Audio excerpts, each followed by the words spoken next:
Terima kasih atas kakak-kakak narasumber yang sudah bergabung. Saya sapa dulu kakak-kakak narasumber kita. Ada Kak Masri, selamat malam Kak. Ya, selamat malam. Kemudian ada Kak Kasman, selaku Sekretaris Dikbud. Selamat malam Kak. Selamat malam. Kemudian ada Kak Yusmiar, selaku Kamabigus dari SD 1 Kadomoko. Selamat malam Kak. Selamat malam, salam pramuka. Kemudian ada perwakilan guru-guru kita, ada Kak Ida, dari guru SMA Negeri 1 Bau-Bau. Selamat malam Kak Ida. Selamat malam Kak semuanya, semoga kita dalam keadaan sehat walafiat. Amin, amin ya rabbal alamin. Oke, terima kasih kakak-kakak peserta juga yang sudah berkesempatan untuk hadir dalam Ngobrol Pintar dalam rangka Hardiknas Hari Pendidikan Nasional pada kesempatan hari ini. Kami mengangkat tema tentang pendidikan dalam pandemi COVID-19. Kami ada beberapa narasumber, langsung saja untuk narasumber pertama saya persilakan kepada Kak Masri selaku pemerhati pendidikan di Kota Bau-Bau. Kak Masri juga ini adalah mantan Kadis Pendidikan dan sekarang menjadi anggota DPR Kota Bau-Bau. Silakan Kak. Ya. Ketua Komisi 3. Baik, Assalamualaikum warahmatullahi wabarakatuh. Waalaikumsalam warahmatullahi wabarakatuh. Dari semua teman-teman di mana saja berada. Pertama-tama saya mau mengucapkan selamat merayakan Hari Pendidikan Nasional walaupun tidak seperti tahun-tahun sebelumnya.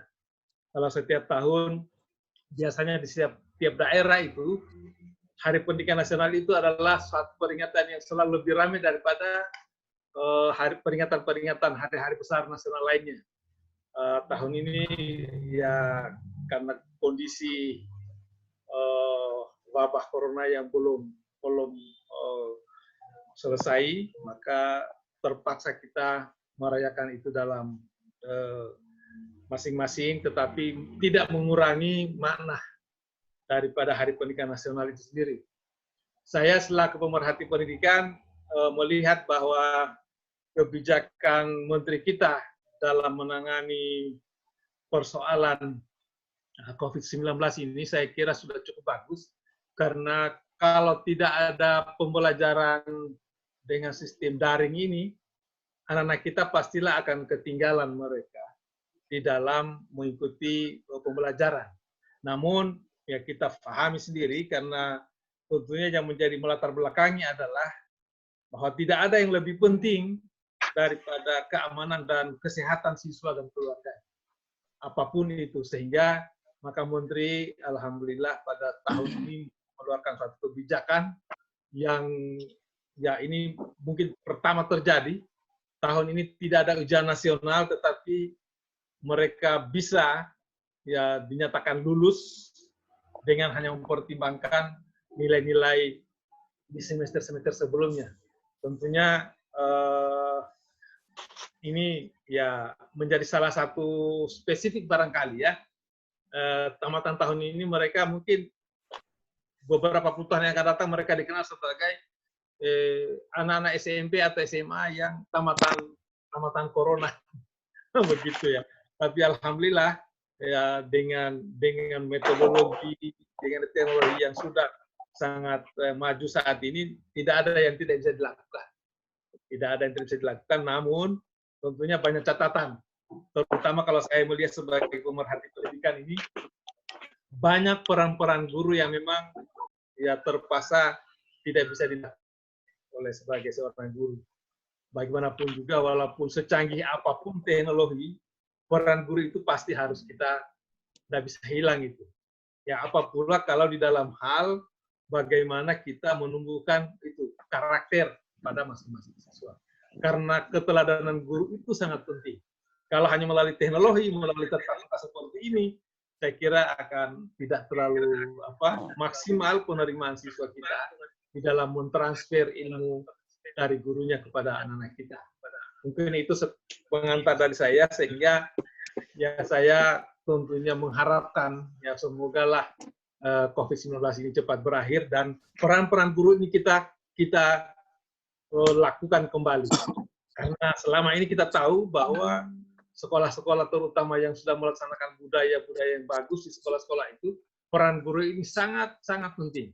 Sekarang mungkin orang tua murid baru tahu bahwa ternyata mengajar itu susah. Ternyata guru itu berat itu mengajar itu.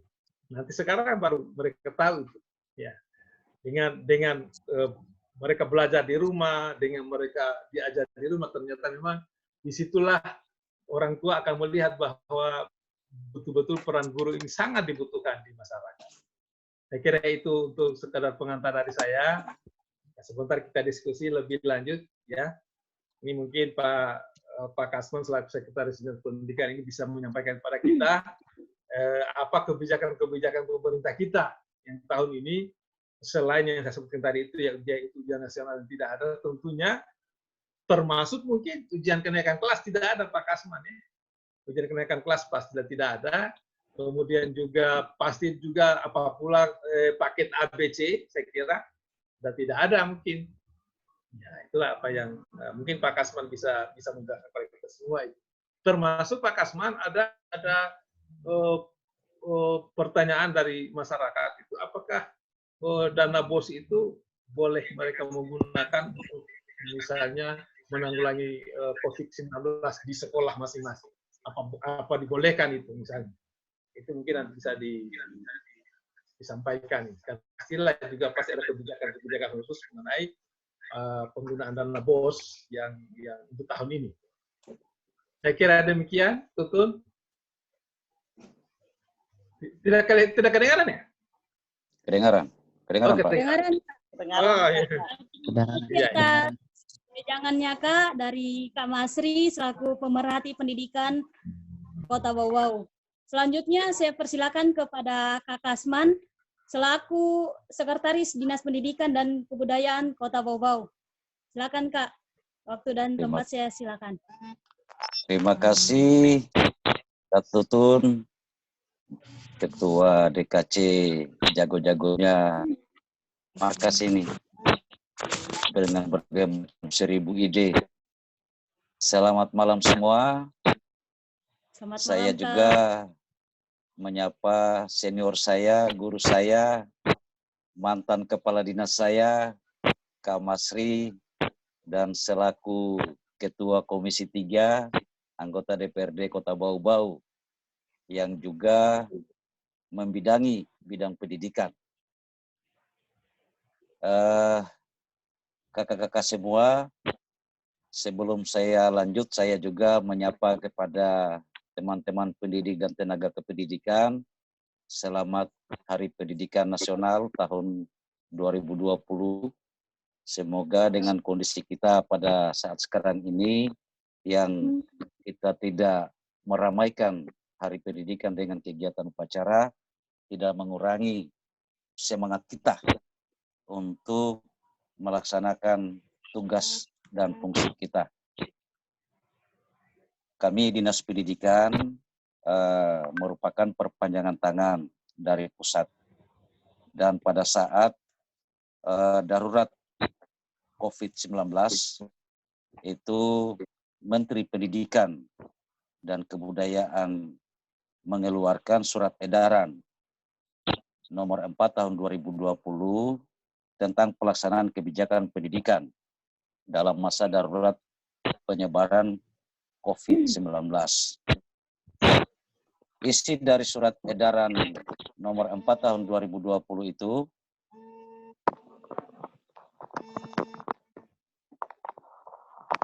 tahun 2020 itu ada 6 poin.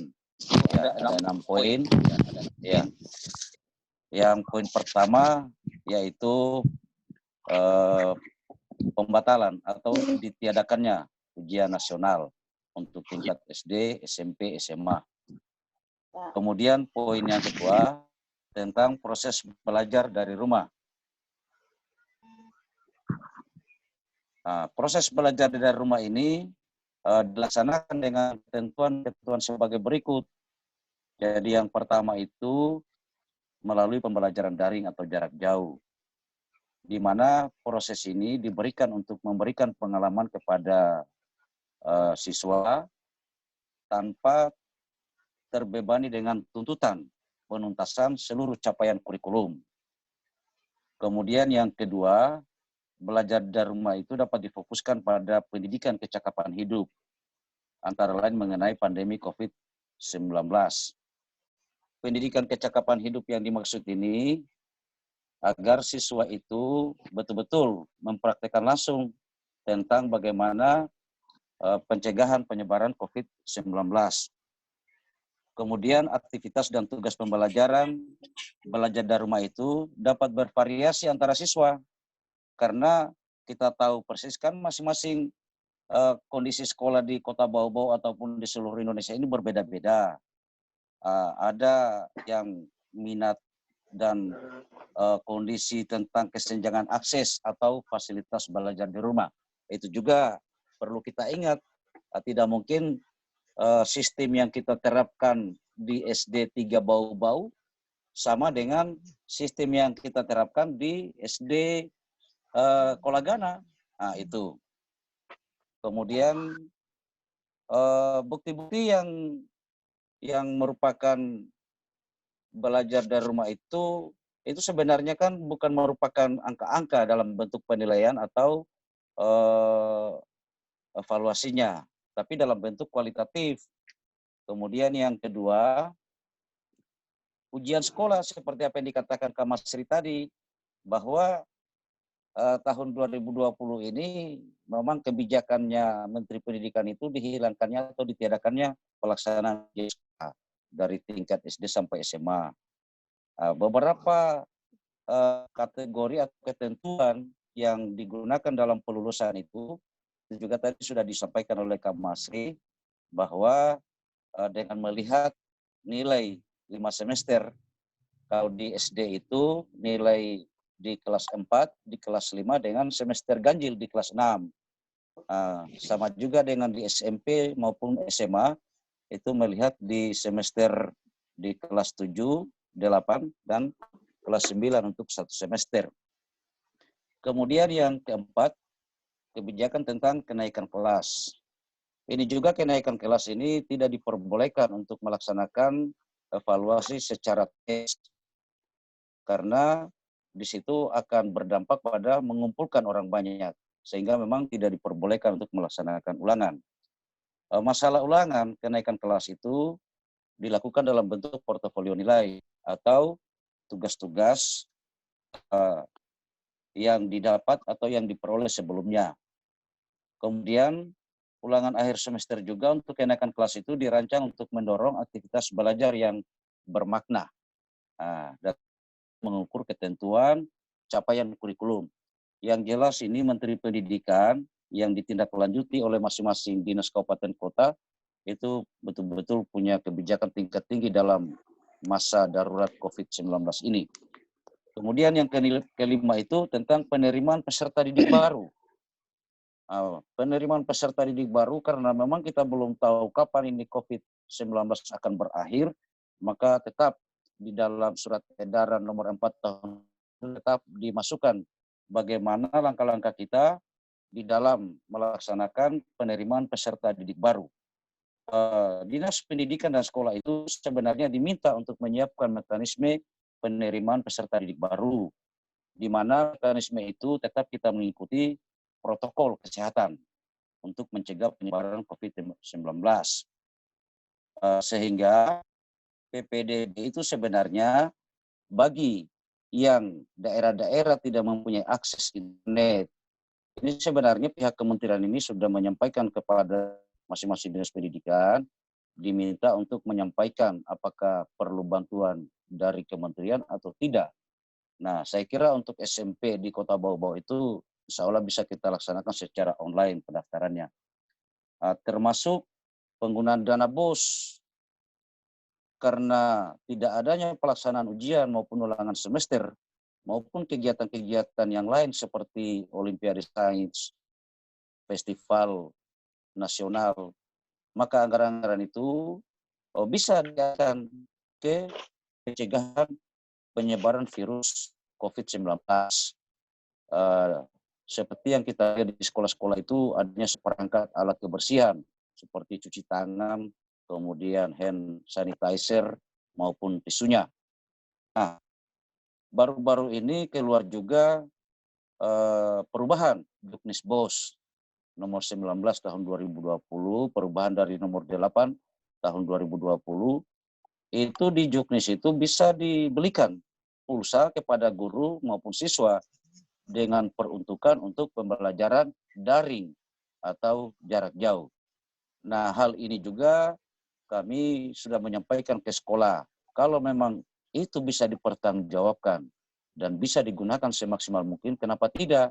Karena tidak mungkin kita mau menuntut masyarakat yang anaknya belajar jarak jauh sementara pulsanya tidak ada.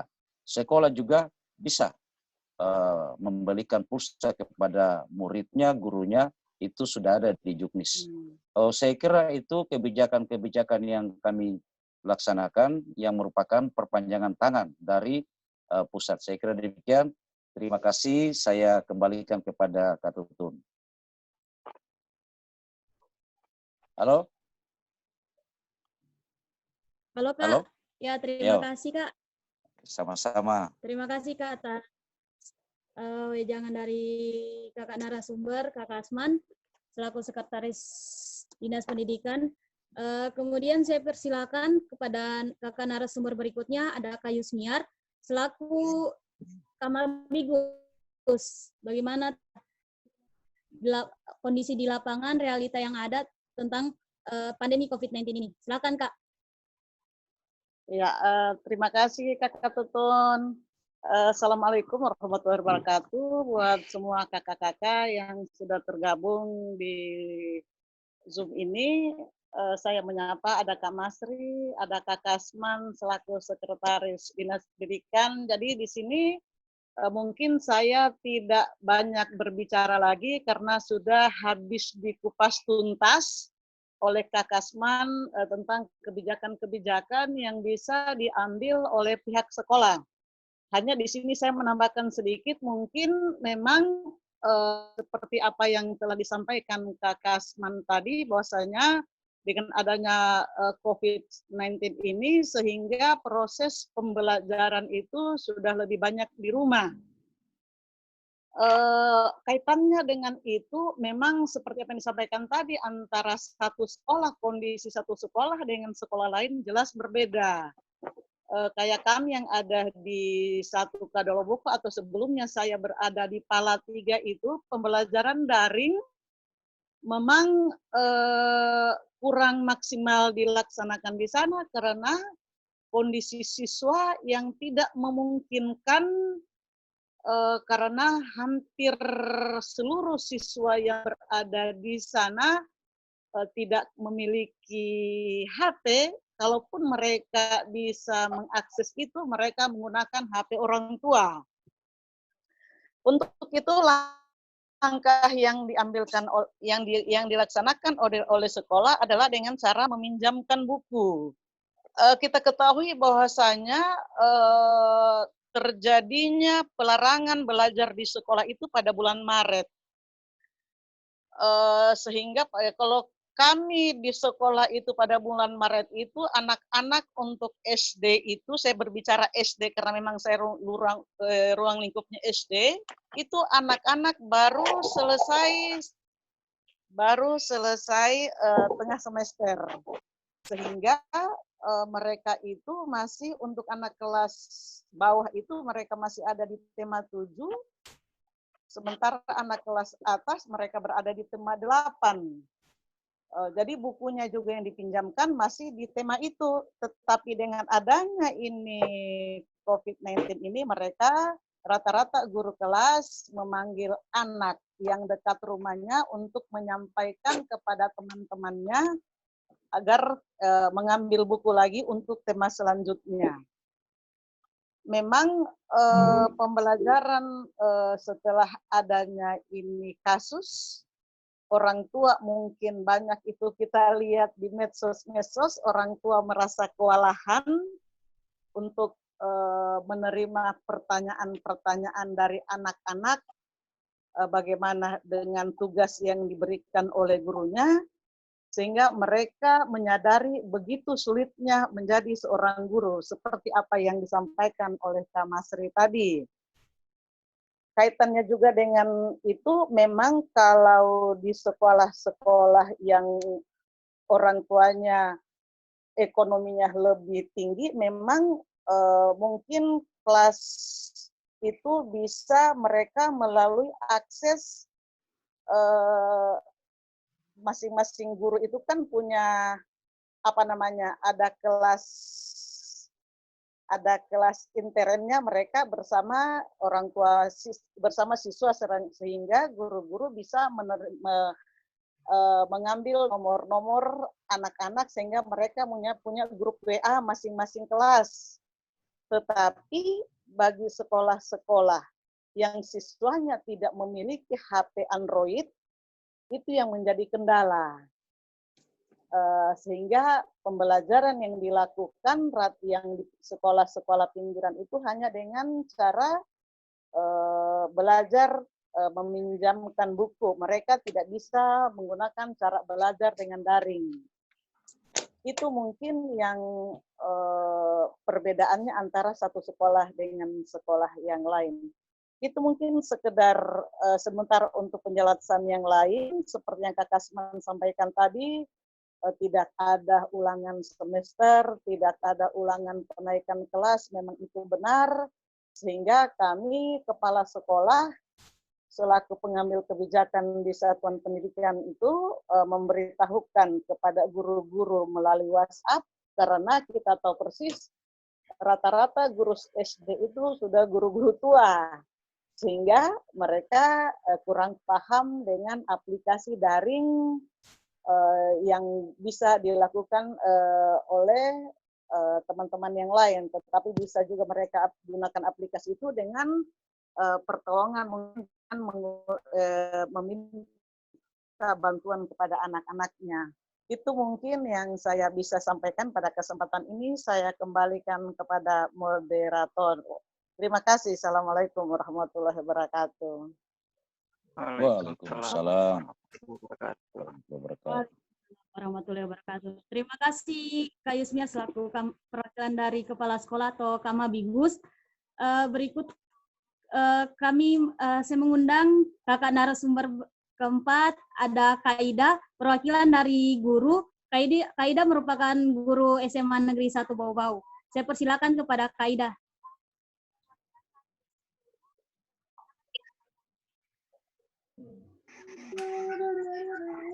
Terima kasih Kak Tutul. Sebagai Ketua Dewan Kerja Cabang atau DKC Kota Bau-Bau, selamat malam. Selamat malam, Kak. Ya, malam. Saya menyapa orang tua kita, kakak kita, Kak Haji Masri, sebagai sang motivator buat kami guru. Karena hari ini beliau sebagai perwakilan kita yang ada di Dewan Perwakilan Rakyat sana, yang bisa hari ini mengambil peran yang sangat besar untuk suksesnya pendidikan di Kota Bau-Bau. Terus ada senior saya, Kak Kasman, selaku Sekretaris Pendidikan Dinas Pendidikan Kota Bau-Bau, bagian dari pengambil kebijakan untuk masalah pendidikan Kota Bau-Bau. Dan Kayus, mantan pembina saya yang sama-sama hari ini selaku andalan Kuartir Cabang Kota Bau-Bau, dan yang lainnya saya ucapkan selamat malam, Assalamualaikum warahmatullahi wabarakatuh. Waalaikumsalam warahmatullahi wabarakatuh. Saya sangat bangga sekali, selaku pribadi saya mengucapkan sangat bangga sekali pada malam hari ini. Tetapi mohon dimaafkan, acara ini sifatnya dadakan. Saya bercerita dulu, bermula dari menyampaikan kepada Kak Tutun sebagai Ketua DKC, wah kenapa kita ini sudah tidak ada komunikasi nih. Kita bukan lagi jaga jarak, tapi sudah jaga komunikasi juga. Jadi maka Tutun mengambil kesimpulan bagaimana kalau kita coba koja-koja. Oh ya, lebih bagus hubungi Kak Masri, hubungi Kak Kasman. Seperti itu awalnya, maka terjadilah komunikasi pada malam yang sangat berbahagia ini. Saya selaku guru, pada saat mendengar kata stay at home, itu bagaikan petir di siang hari. Kenapa tidak? Itu berarti kan bagaimana dengan pendidikan, dengan dunia pendidikan di masa pandemi ini. Guru yang tadinya harus siap, siaga, sedia di depan siswa, yang karena adanya pandemi ini, berarti kita harus jaga jarak, berada di rumah, tidak ada lagi interaksi dan pembelajaran secara langsung yang sering kita lakukan dalam kelas. Maka jurus yang dikeluarkan oleh yang melakukan kebijaksanaan pendidikan yaitu dengan belajar online. Ya, kita sama ketahui seperti tadi yang disampaikan oleh Kak Haji Masri, bahwa pembelajaran online yang hari ini semua dilakukan oleh pelajar, mahasiswa yang dilakukan dalam dunia pendidikan itu tidak serta-merta adalah solusi yang paling terbaik untuk kebijakan pendidikan kita. Kita ketahui bahwa tadi sudah disampaikan juga oleh Kak Kasman, adanya perbedaan letak sehingga pembelajaran daring ini tidak maksimal untuk dilakukan di semua siswa. Ada yang tidak memiliki HP, smartphone, kemudian ada yang tidak memiliki laptop. Ya, tetapi wajib hukumnya kita harus mengadakan pembelajaran.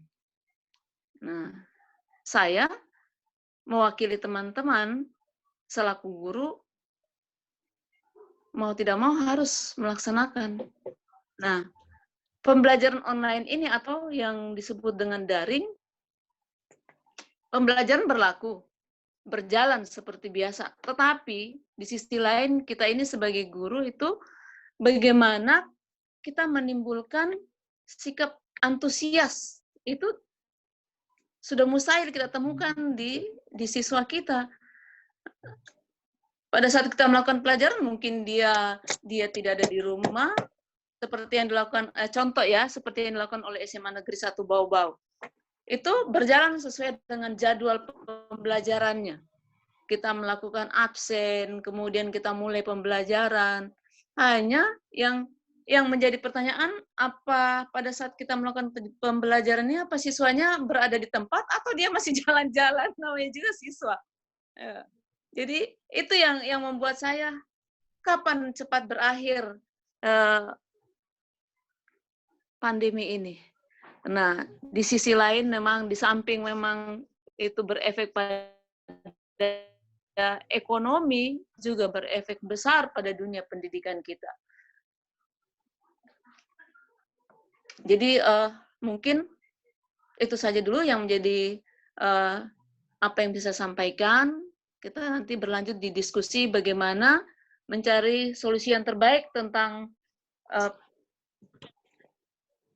pendidikan di Kota Bau-Bau dalam masa pandemi ini.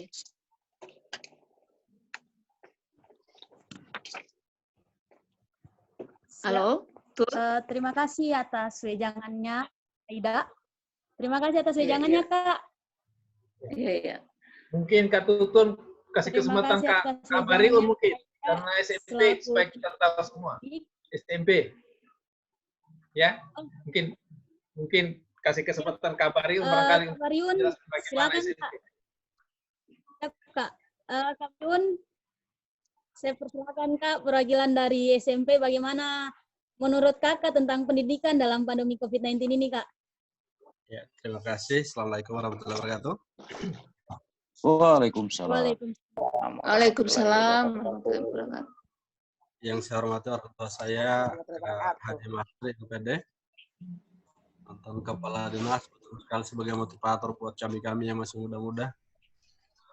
Kak Kasman, Sekretaris Dinas Pendidikan, Kak Yusmiar, Kepala Sekolah SD Negeri 1 Kalilomopo yang baru, Kak Aida, Guru SD SMA Negeri 1 Bau-Bau, adik-adik kakak-kakak, pembina, pramuka di Kota Bau-Bau, dan pemerhati pendidikan pada umumnya. Memang hadirnya COVID-19 di Kota Bau-Bau merupakan satu pukulan berat buat pendidikan kita. Di mana pada saat itu kita tidak pada siap.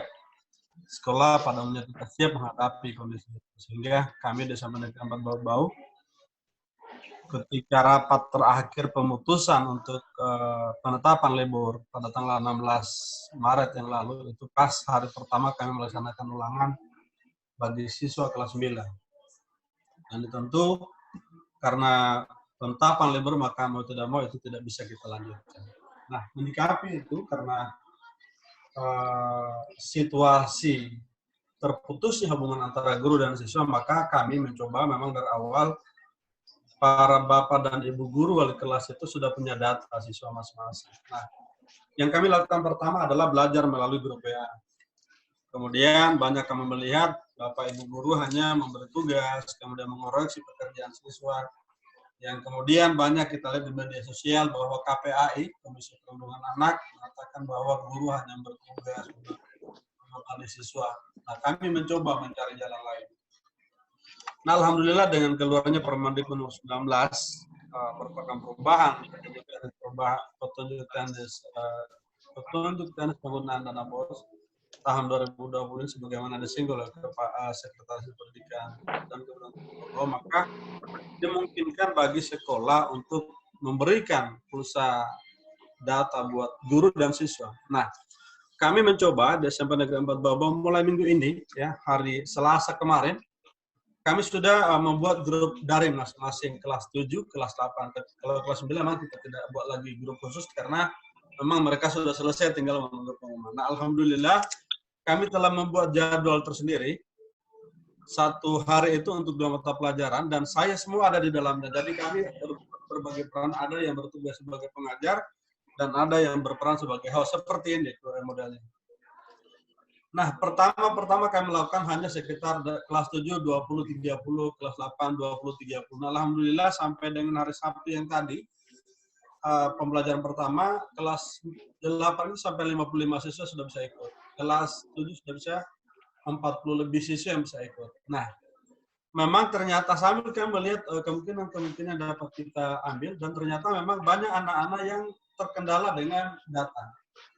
Banyak anak-anak yang kemudian punya Android, tetapi mereka tidak punya data. Nah, kami mulai ini, kami mencoba mendata melalui WA group yang ada di luar kelas, supaya mengirimkan data anak-anak yang mau ingin belajar, kemudian mereka terkendala dengan data, dan kami siapkan dana untuk memberikan pulsa buat anak-anak mau belajar. Nah, tentu ini harapan baru buat kita, karena memang dengan tidak adanya pembelajaran secara langsung di sekolah, tentu sekolah harus mengambil berbagai macam cara. Nah, tentu ketika pembelajaran kita lakukan, maka mau tidak mau juga SDM guru harus siap. Guru-guru kita kalau misalkan tidak dibekali dengan pembelajaran seperti ini, pasti juga kita akan mendapatkan kendala. Ada guru-guru tua sebagaimana Ibu Kak Yusmiar katakan di SD. Nah, sama juga halnya terjadi di SMP. Tetapi kemudian kami memperdayakan teman-teman yang ada untuk bagaimana membina teman-teman guru dan mau memotivasi mereka untuk mau menjadi pengajar yang daring dan bisa menjadi host yang daring. Alhamdulillah, kami juga mencoba itu semua dengan grup kami di PGRI, teman-teman di SD, SMP, untuk bagaimana, dan alhamdulillah tadi pun juga kita sudah mengikuti pembelajaran seminar online nasional PGRI dan diikuti 13.000 peserta se-Indonesia. Nah, ini bagian-bagian yang coba kita lakukan, sehingga memang ini mau tidak mau kita sebagai guru harus siap. Siap, ada pandemik, tidak ada pandemik, maka guru harus siap untuk bisa mengajar secara online. Oleh karena itu, maka dituntut Dinas Pendidikan salah satu masukan adalah bagaimana membuat guru-guru di Kota Babat untuk memiliki kompetensi pembelajaran yang lain. Kemarin juga kami sudah menyampaikan ke LPMP, kebetulan juga ada kegiatan yang sama. Mau tidak mau kita harus menyiapkan SDM guru kita untuk bisa sadar dengan model ini. Terganggu ya, terganggu. Jangan kemudian nanti tiba masa tiba akal, tetapi betul-betul kita menyiapkan kita dengan kondisi apapun. Saya kira demikian yang saya sampaikan. Minta maaf kalau terlalu lama. Billahi taufiq wal hidayah. Wassalamualaikum warahmatullahi wabarakatuh. Waalaikumsalam warahmatullahi wabarakatuh. Signal kurang bagus tutupnya. Kurang bagus signalnya ya. Kedengaran, Pak? Oh, kedengaran. Kedengaran, Pak. Iya, Pak. Iya. Iya. Pak Kasman kedengaran sekali jelas. Oh, iya. Bagus. Jadi saya ini bagus sekali ini karena saya sebetulnya sangat prihatin ini melihat ini ya. Jadi kasihan sebetulnya SMP 4 saja yang begitu, yang kalau kita lihat untuk bau-bau itu sudah kita katakan sekolah maju, sudah seperti itu keadaannya. Apa pula kalau sekolah-sekolah kita yang di pinggiran, yang tidak punya Android, tidak punya, kan kasihan. Iya. Jadi memang ini mudah-mudahan saja ini COVID-19 ini segera berakhir karena memang sangat saya merugikan ini masyarakat kita. Amin. Ya. Sangat merugikan. Karena kalau seperti ini mudah-mudahan saja jangan lama. Saya beberapa hari yang lalu membaca beberapa pendapat dari ilmuwan. Ternyata memang COVID ini kalau masyarakat ini tidak mereka sadar ini dengan kondisi ini bisa berkepanjangan kita ini. Bisa berkepanjangan. Tapi kalau misalnya mereka mengikuti ini seruan pemerintah ini, sebetulnya sudah ada yang memprediksi bisa sampai Agustus sudah bisa terputus ini rantai COVID-19 ini. Tapi kalau tidak maka saya betul-betul kita sama-sama pesimis ini ya. Banyak sekali peran-peran guru yang tidak bisa maksimal di sini pasti. Kalau hanya untuk transfer ilmu pengetahuan, misalnya mengikuti jadwal-jadwal yang sudah televisi itu, mungkin bisa. Tapi banyak misalnya program-program misalnya ekstrakurikuler, pembinaan karakter. Guru kita itu kan kadang-kadang siswa itu kan menjadi idolanya guru itu. Bahkan siswa itu kan lebih dia percaya gurunya daripada orang tuanya biasa. Nah itu. Nah kalau sampai misalnya terlalu lama ini kan kasihan. Anak-anak kita ini bisa-bisa anak kita ini menjadi motivasi belajarnya menurun. Nah yang dimana selama ini gurunya menjadi inspirasi mereka, menjadi teladan mereka dalam bagaimana belajar yang bagus. Nah ini sudah tidak terjadi sekarang. Ya inilah salah satu adalah kita ya mudah-mudahan. Tapi walaupun demikian kita patut juga syukuri bahwa menteri kita sudah mengambil langkah-langkah yang bagus ya. Karena kalau tidak kan tidak mungkin juga orang menambah hari untuk atau menambah tahun untuk bisa tamat di satu sekolah. Itu juga kan akan merugikan itu. Tapi dengan kebijakan ini saya kira ini kebijakan yang terbaik dalam kondisi yang buruk. Saya kira seperti itu ya. Nah ini mungkin ada. Terima kasih. Ya. Kakak narasumber, sudah ada beberapa pertanyaan yang masuk di kolom komentar, Kak. Mungkin untuk pertama kita buka untuk 3 pertanyaan. Ya.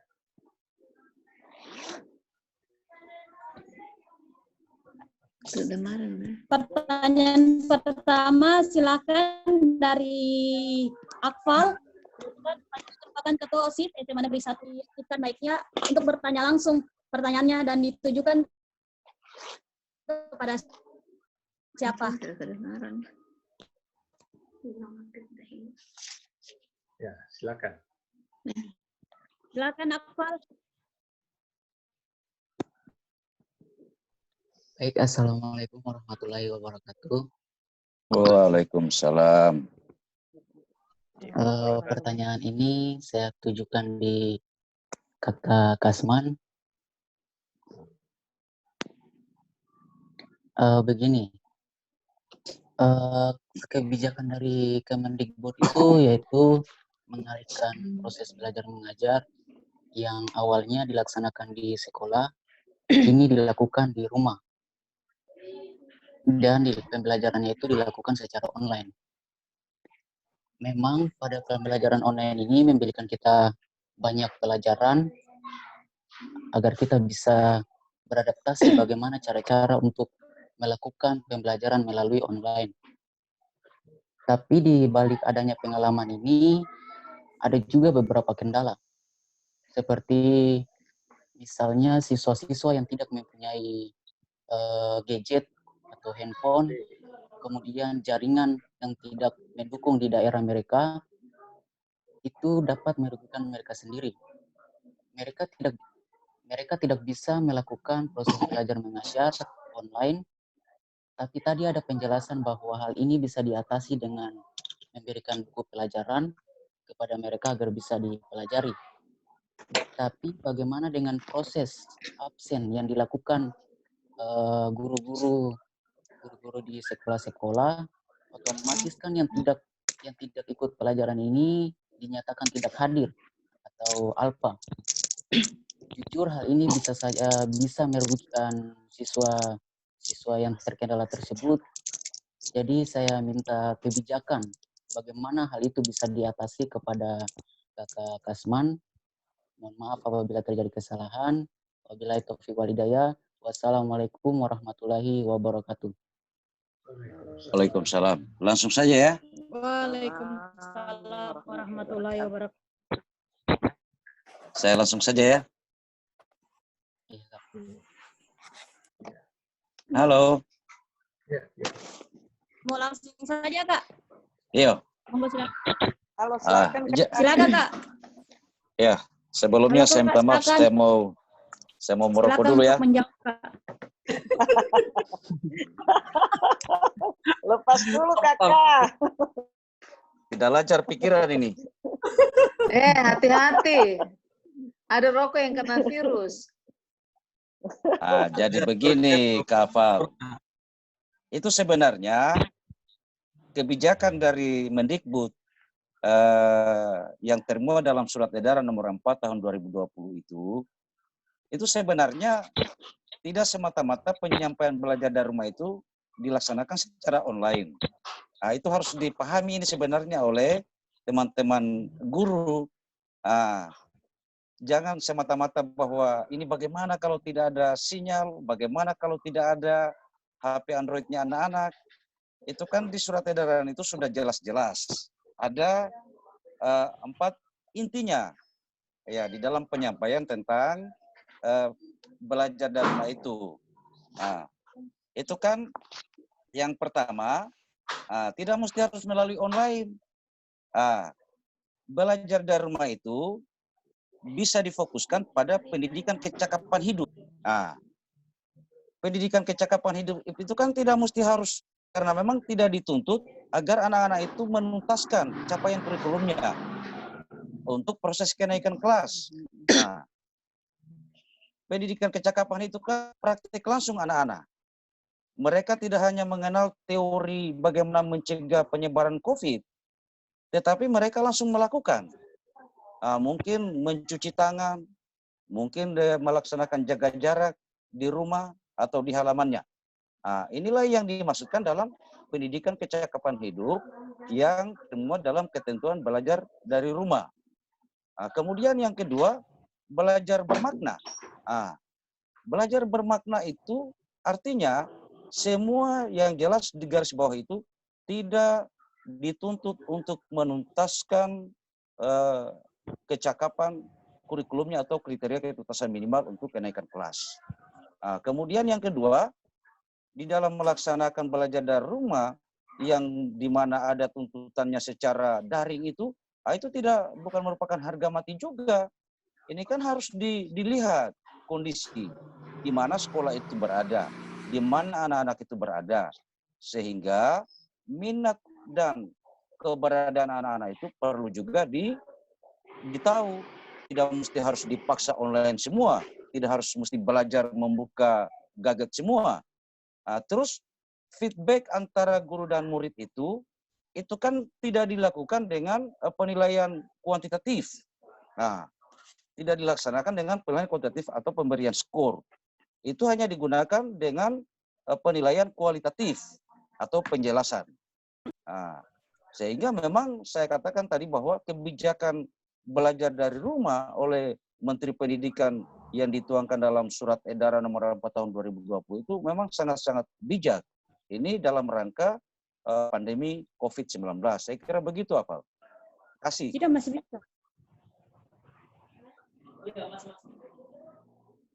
Iya Kak, makasih untuk jawabannya. Saya kira sudah Jadi cukup ini jelas. mungkin saya tambahkan lagi. Ini kan saya juga mengharapkan kepada kakak-kakak semua agar bagaimana kita menyampaikan kepada masyarakat, orang tua siswa, agar mereka itu tidak betul-betul galau lah dalam menghadapi anak-anaknya belajar dari rumah.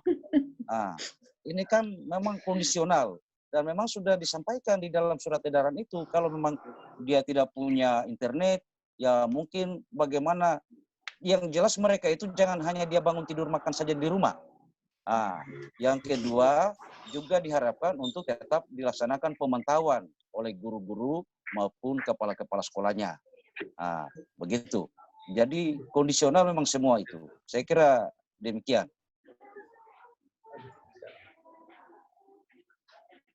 Terima kasih Kak atas jawabannya. Kemudian pertanyaan berikutnya saya persilakan kepada Saudara Hakim. Saudara Hakim yang ingin bertanya, ia adalah Ketua Dewan Ambalan SMA Negeri 1 Bau-Bau yang juga anggota dari Dewan Kerja Cabang Gerakan Pramuka Kota Bau-Bau. Silakan Hakim. Oke, baik. Terima kasih kepada Kakak Tutun sebagai moderator dalam ngobrol bareng ini. Pertanyaan ini saya tujukan kepada Kak Mabigus SD 1 Kadelomoka, yaitu Kak Yusniar.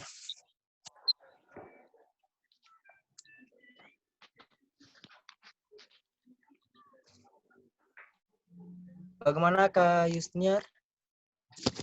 Ya.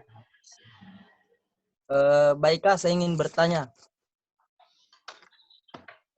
Seperti kita ketahui bersama bahwa salah satu cara pemerintah untuk mencegah penularan virus corona itu dengan cara meliburkan sekolah-sekolah dan universitas. Nah, ini dapat membawa dampak baik kepada bangsa Indonesia terutama, yaitu untuk mempercepat penerapan pendidikan era revolusi industri 4.0. Tetapi Kak, dalam penerapan ini ada beberapa kendala. Nah, salah satu kendalanya yaitu penguasaan teknologi yang masih rendah, terutama untuk guru-guru yang masuk ke dalam generasi ke-10, yang pada masanya mereka menggunakan teknologi belum terlalu masif. Pertanyaan saya di sini Kak, mungkin apakah langkah-langkah atau bagaimanakah langkah-langkah pihak sekolah untuk menanggulangi permasalahan ini? Sekian Kak, terima kasih. Pertanyaan buat saya ya? Iya Kak.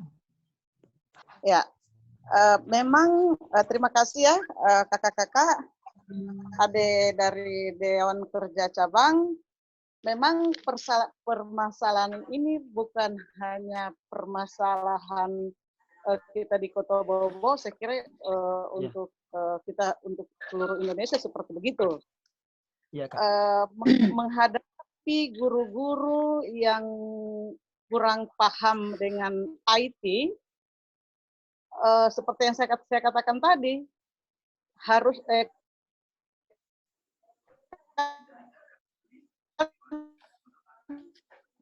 gangguan. Seperti Kak Kasman juga sudah sampaikan, pembelajaran tentang kecakapan hidup. Kan generasi ke depannya, kan kita tahu di kurikulum 2013 ini, di kurikulum 2013 ini, pendidikan itu bukan hanya pengetahuan, tetapi lebih dititik beratkan kepada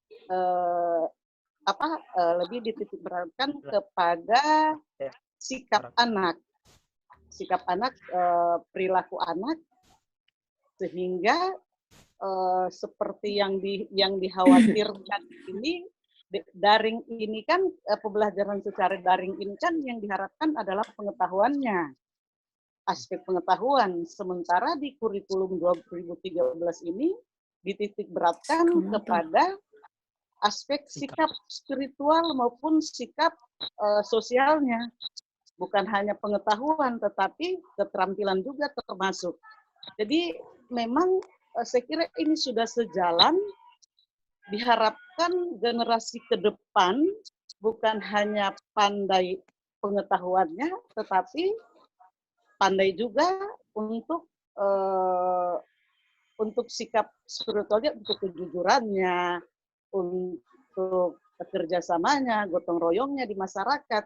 Jangan karena kenapa itu ada perubahan kurikulum, karena anak-anak yang ada itu sebelum perubahan kurikulum itu yang mereka kejar adalah hanya pengetahuan, tidak memikirkan, sudah tidak ada tata krama, sudah kurang sopan santun, sehingga dirubahlah kurikulum itu.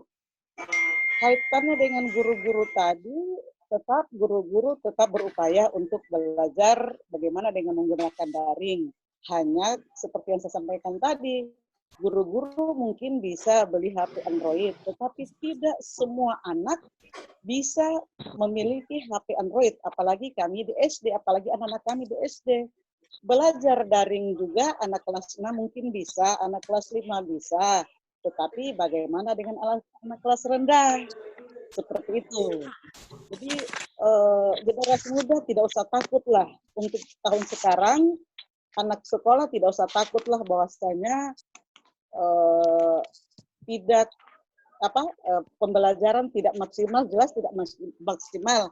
Hanya seperti yang sudah disampaikan oleh Kakak Senan tadi, bahwasanya untuk menentukan kenaikan kelas, menentukan ujian, lulus ujian, itu menggunakan nilai-nilai yang sudah ada di semester-semester sebelumnya. Untuk kenaikan kelas,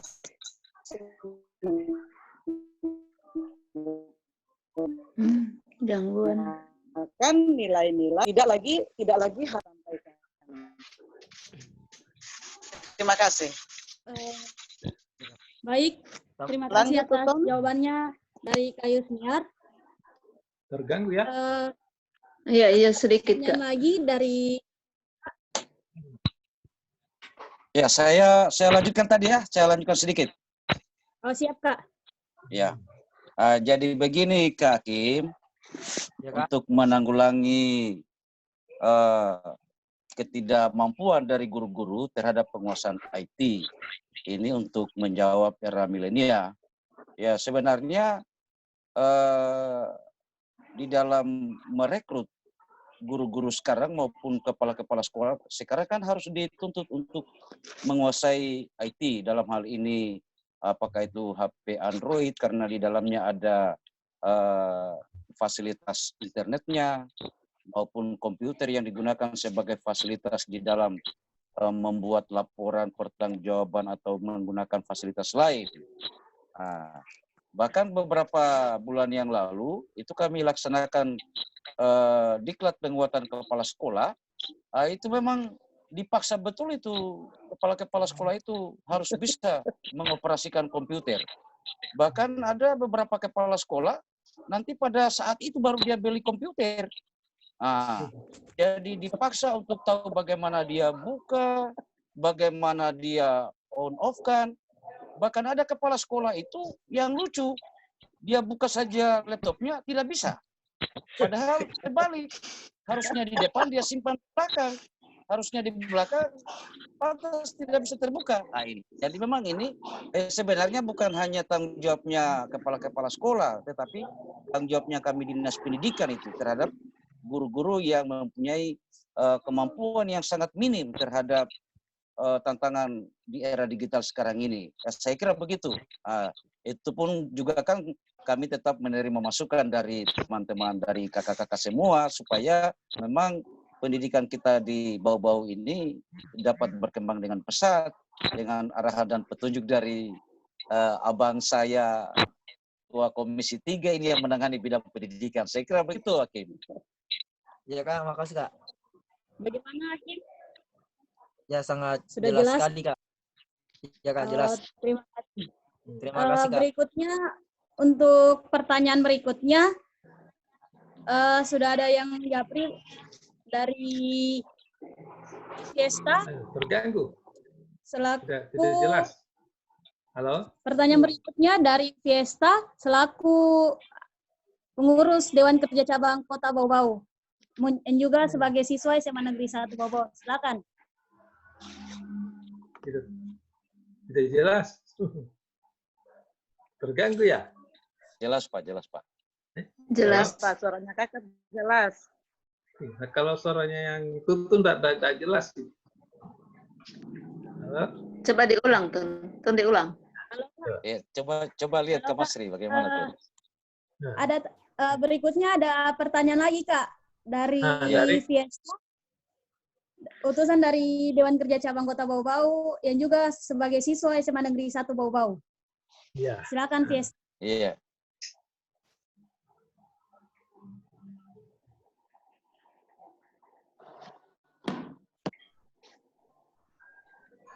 Belum terbuka mic-nya itu. Oh yes. Masih tertutup. Ya, ya. Fiesta dipersilakan. Dia tidak bunyi. Fiesta belum kelihatan. Ya, mikrofonnya belum bunyi. Mikrofonnya di ya oke. Assalamualaikum warahmatullahi wabarakatuh. Ya. Waalaikumsalam warahmatullahi wabarakatuh. Salam Pramuka. Salam. Salam. Di sini saya atas nama Fiesta Audia Veronita, saya merupakan anggota dari Kuartir Cabang dari Dewan Kerja Cabang Gerakan Pramuka Kota Bau-Bau. Sekaligus saya juga merupakan pemangku adat Gudep Lailangi SMA Negeri 1 Bau-Bau. Dan saya juga sebagai siswi SMA Negeri 1 Bau-Bau. Di sini saya ingin mengajukan pertanyaan kepada Kak Masri, yang dimana ini merupakan bukan hanya sekedar pertanyaan, lebih spesifiknya merupakan curahan hati dari seorang siswi. Iya. Belajar gurunya ini. Dia lapor gurunya ini. Dia lapor gurunya ini. Curhat mungkin. Begini Kak, saya sebagai seorang siswi ingin mengajukan pertanyaan kepada kakak, yang dimana pertanyaan saya, sebenarnya bagaimana sih konsep dari belajar online tersebut? Mengapa? Dari tadi kita berbicara masalah halangan atau tentang alasan banyaknya guru-guru yang tidak bisa menguasai IT. Sebut sajalah handphone yang paling mudah.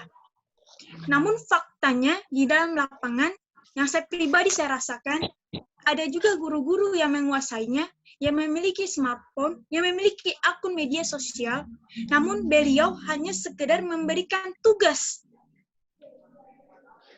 Pada saat itu, saya pribadi pernah mengajukan sebuah pertanyaan di grup, namun tidak direspon. Saya coba hubungi pribadi. Ternyata akunnya dimatikan atau paket datanya di-off-kan. Setelah ia memberikan tugas. Di sini saya ingin mengajukan pertanyaan itu, Kak.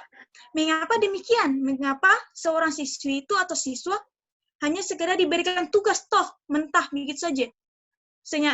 Dan faktanya saya ini kan seorang siswi kelas 2 SMA. Tidak lama lagi akan menghadapi ujian, insya Allah kalau kelas 3.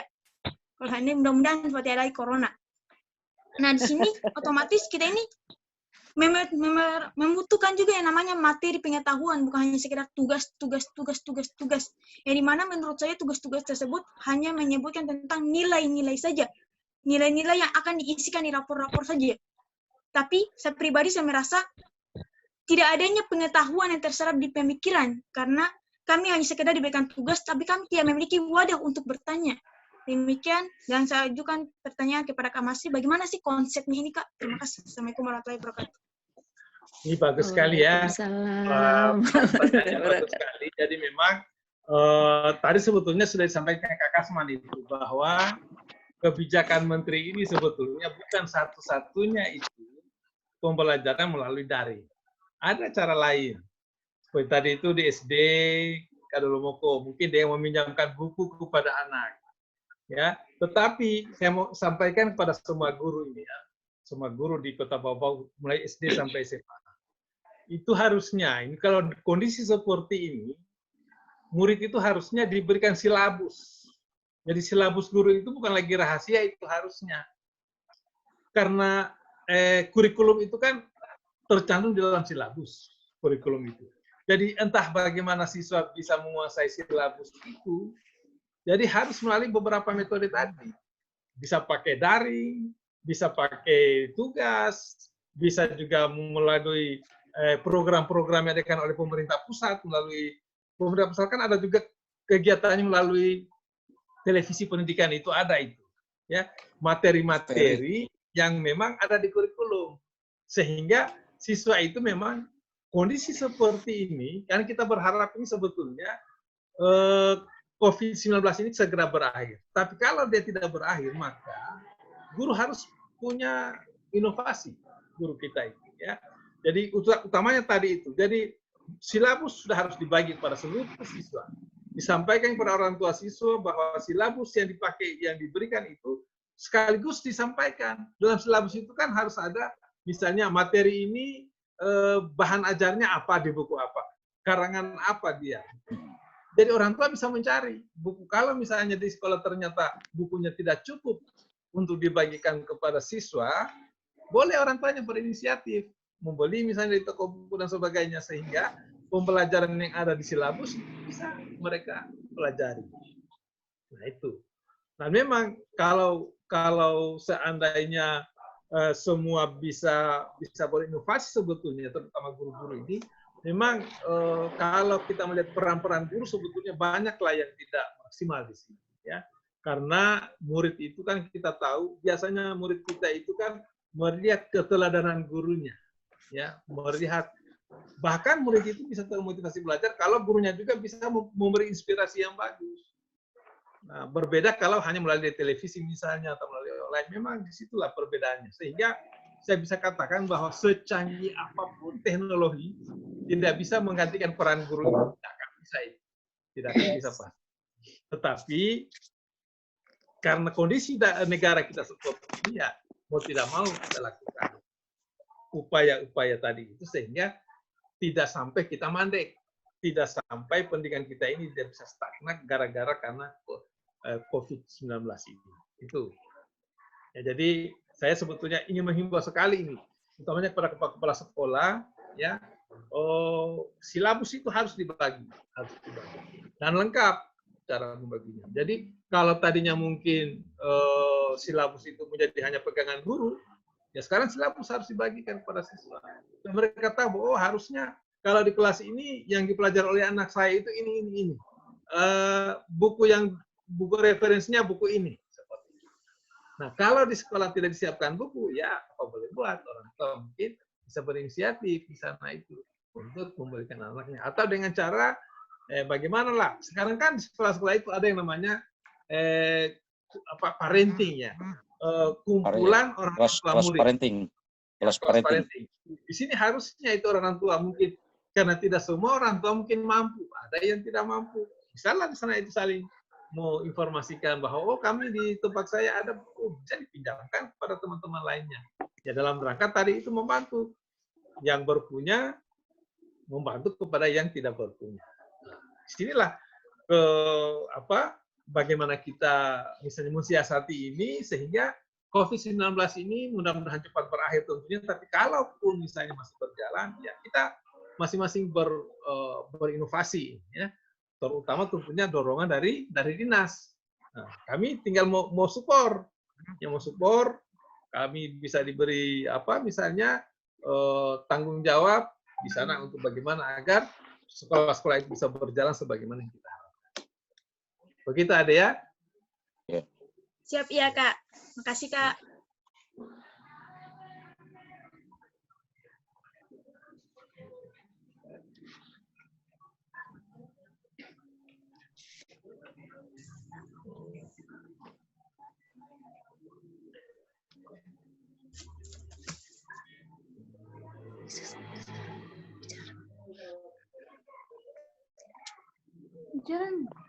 Mohon maaf, Bukan, Bu. Ya. Tuh mikrofonnya. Halo? Mikrofonnya Dapat tuh. ya? Oh, tidak bunyi. Mikrofonnya tuh buka. Oh. Oh, tuh tidak bunyi, nak, tidak bunyi. Iya. Mohon maaf, berikutnya ada pertanyaan Kak dari Revia Uliahmada, perwakilan dari Dewan Kerja Cabang Kota Bau-Bau yang juga menjadi Ketua Dewan Ambalan SMA Negeri 1 Bau-Bau. Saya persilakan kepada Ayu untuk bertanya. Baik, bismillahirrahmanirrahim. Assalamualaikum warahmatullahi wabarakatuh. Waalaikumsalam. Waalaikumsalam warahmatullahi wabarakatuh. Baik Kak, izin bertanya. Jadi seperti yang telah dijelaskan oleh kakak-kakak dari narasumber tadi, sudah banyak sekali masukan-masukan yang dapat kita petik dari diskusi online ini. Jadi masih ada kaitannya dengan pertanyaan Fiesta tadi, bahwa seperti yang telah dijelaskan oleh Kak Masri, bahwa belajar itu bukan hanya dari online itu sendiri, tetapi bisa juga misalnya tadi dari TVRI yang memang programnya Nadiem seperti itu, dari belajar dari TVRI. Nah, di sini yang ingin saya pertanyakan bahwa di Surat Edaran Nomor 4 Tahun 2020 oleh Tidak kedengaran ya?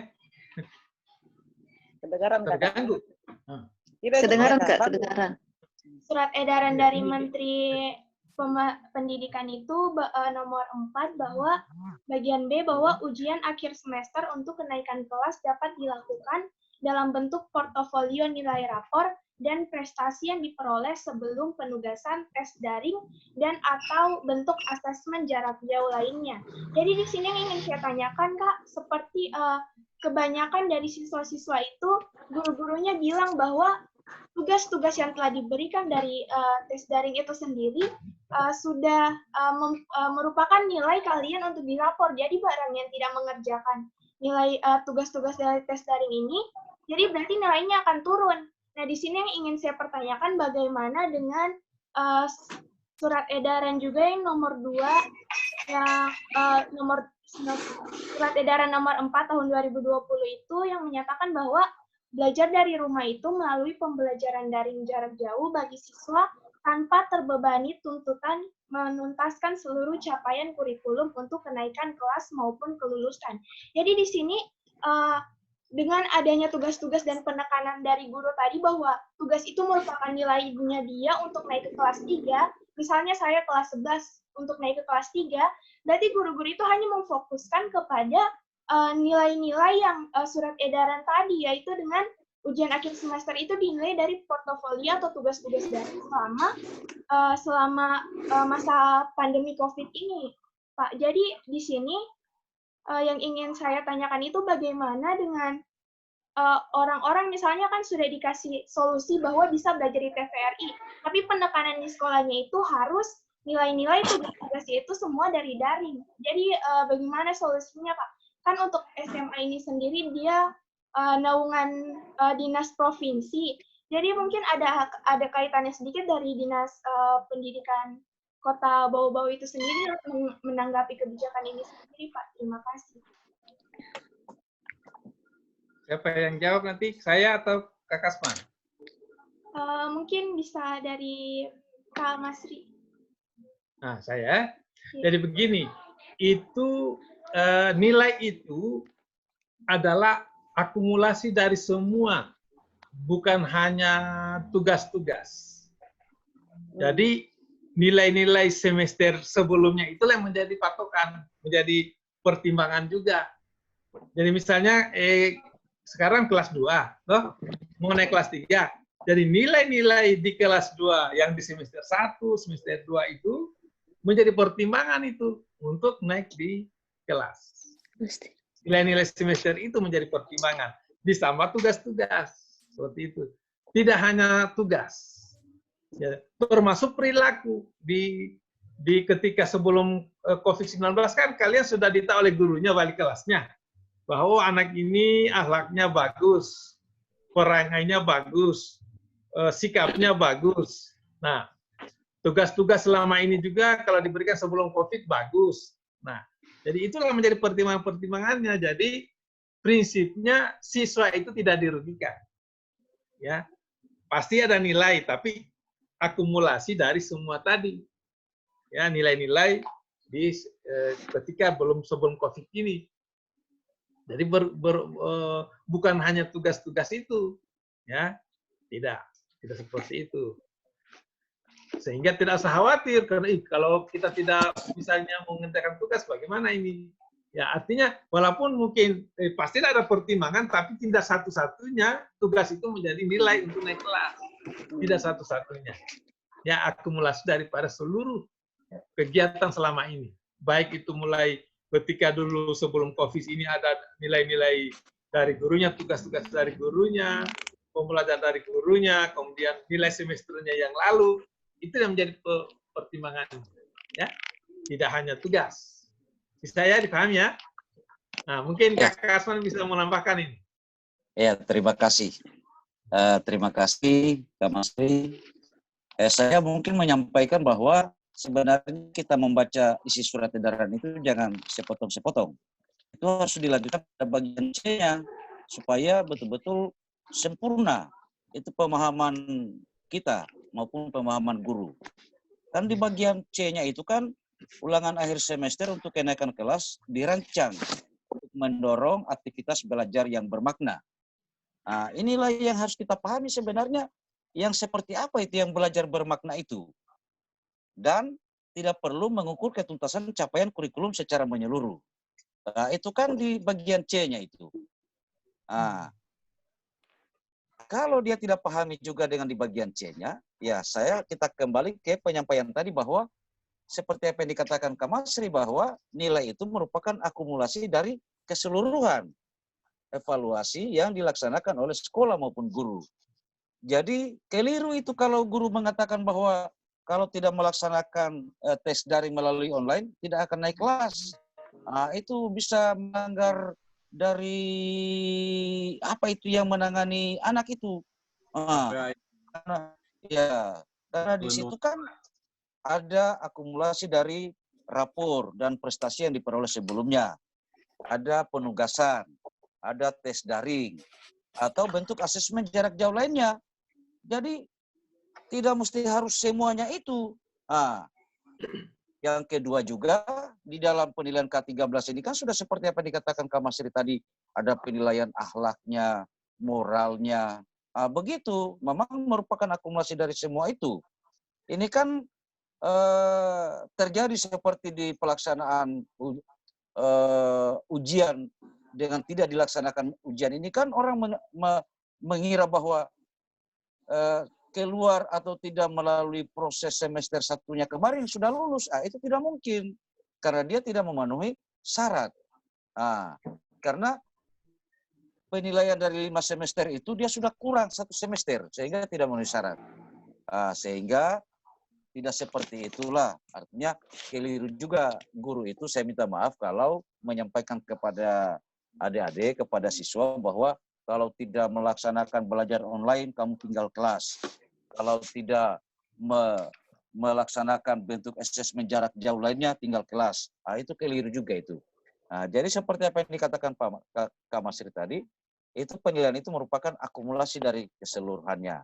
Dan itu harus lanjut kepada bagian C-nya, jangan hanya sepotong supaya kita tidak gagal paham dengan isi surat penyampaian Mas Menteri itu. Ini kalau gagal paham dengan isinya surat edaran Mas Menteri, ini banyak yang tidak naik tetap punya anak-anak ini. Padahal kan sudah kebijakan sangat tinggi ini, kecuali mungkin anak itu sudah tidak terdaftar pada kelas 10, pada semester 1 sudah tidak kelihatan, kan tidak mungkin mau naik kelas. Begitu. Tetapi kalau dia melaksanakan pembelajaran bermakna, melaksanakan pembelajaran kecakapan hidup, dan tetap dalam pantauan sekolah, saya kira harus dipahami bahwa tidak perlu mengukur ketuntasan capaian kurikulum secara menyeluruh. Ini betul-betul ini kapan gagal paham ini guru-guru atau wali-wali kelas atau kepala sekolah, banyak yang hancur. Akhirnya bukan hanya karena corona ini, tapi karena ulangan juga ini. Saya kira begitu, Rizky ya. Ini ada teman-teman guru, ini ada Ibu Kak Aida. Mudah-mudahan dia bisa jelaskan juga kepada teman-teman yang lain bahwa betul-betul kita harus pahami itu penyampaian Mas Menteri yang tertuang dalam surat edaran nomor 4 tahun 2020 itu merupakan betul-betul sangat meringankan itu untuk sekolah-sekolah di dalam kita memperbaiki peserta didik kita. Saya kira begitu, Pak. Ya. Oke, sudah Luar jelas biasa ya. sekali, Kak. Sangat jelas, Kak. Berikutnya, Kak, masih ada pertanyaan lagi, Kak. Tun, ya sedikit saya tambahkan, Tun. Oh, silakan, Kak. Ya. Ini. Ya. Halo. Ya, terima kasih atas pencerahan dari Kak Haji Masri. Terus ditambah dengan Kak Kasman, ini ngobrol kita malam ini sangat sempurna. Karena di sisi lain ada Kak Bariun sebagai Ketua PGRI Kota Bau-Bau. Mudah-mudahan dia masih beliau masih bersama-sama kita pada malam ini. Terus kita sudah mendengarkan unek-unek dari siswa kita. Kebetulan tadi itu adalah perwalian saya sendiri. Siapa? Fiesta ya. Jadi kalau saya mendengarkan pencerahan dari Kak Haji Masri tadi itu benar-benar bahwa untuk penilaian itu adalah akumulasi. Jadi ketika siswa itu melaksanakan tugasnya, menyelesaikan tugas yang diberikan oleh siswa, itu sudah bagian dari penilaian sikap bahwa dia benar-benar tanggung jawab. Salah satu dari sikap itu kan tanggung jawab. Kemudian apa yang disampaikan juga oleh Kak Kasman bahwa membaca peraturan itu jangan sepotong-sepotong, ya. Jadi sini Reski ya, sama tadi sama Akim, kemudian Pesta, ini sama ketiganya dari siswa SMA Negeri 1 Bau-Bau. Ketiganya ini tadi ada beberapa unik-unik yang disampaikan. Kalau Rizky masalah penilaian, kemudian Akim masalah penggunaan IT, dan Pesta itu masalah pemberian tugas. 3 unik-unik yang disampaikan oleh siswa perwakilan dari siswa SMA 1 ini, itu tadi sudah terjawab oleh Kak Haji Masri. Masalah penilaian itu ya akumulasi ya, dari meskipun kita melaksanakan pembelajaran daring, itu bisa dinilai juga sikapnya. Hanya yang menjadi kekurangannya adalah tidak adanya interaksi secara langsung antara siswa dengan guru. Padahal itu kan merupakan kunci utama tolak ukur kita penilaian sikap pada siswa, apalagi di kurikulum 2013. Kemudian yang disampaikan oleh Akim itu masalah penggunaan IT, memang hampir senada dengan yang disampaikan oleh Vista. Itu ada guru yang hanya sifatnya memberikan tugas, dan memang setiap saat anak-anak melakukan protes langsung ke Japri, ke WA saya, Bu, ini bagaimana kita diberikan tugas? Itu juga mungkin menjadi perhatian dari Kak Bariun sebagai Ketua PGRI dan Kak Kasman.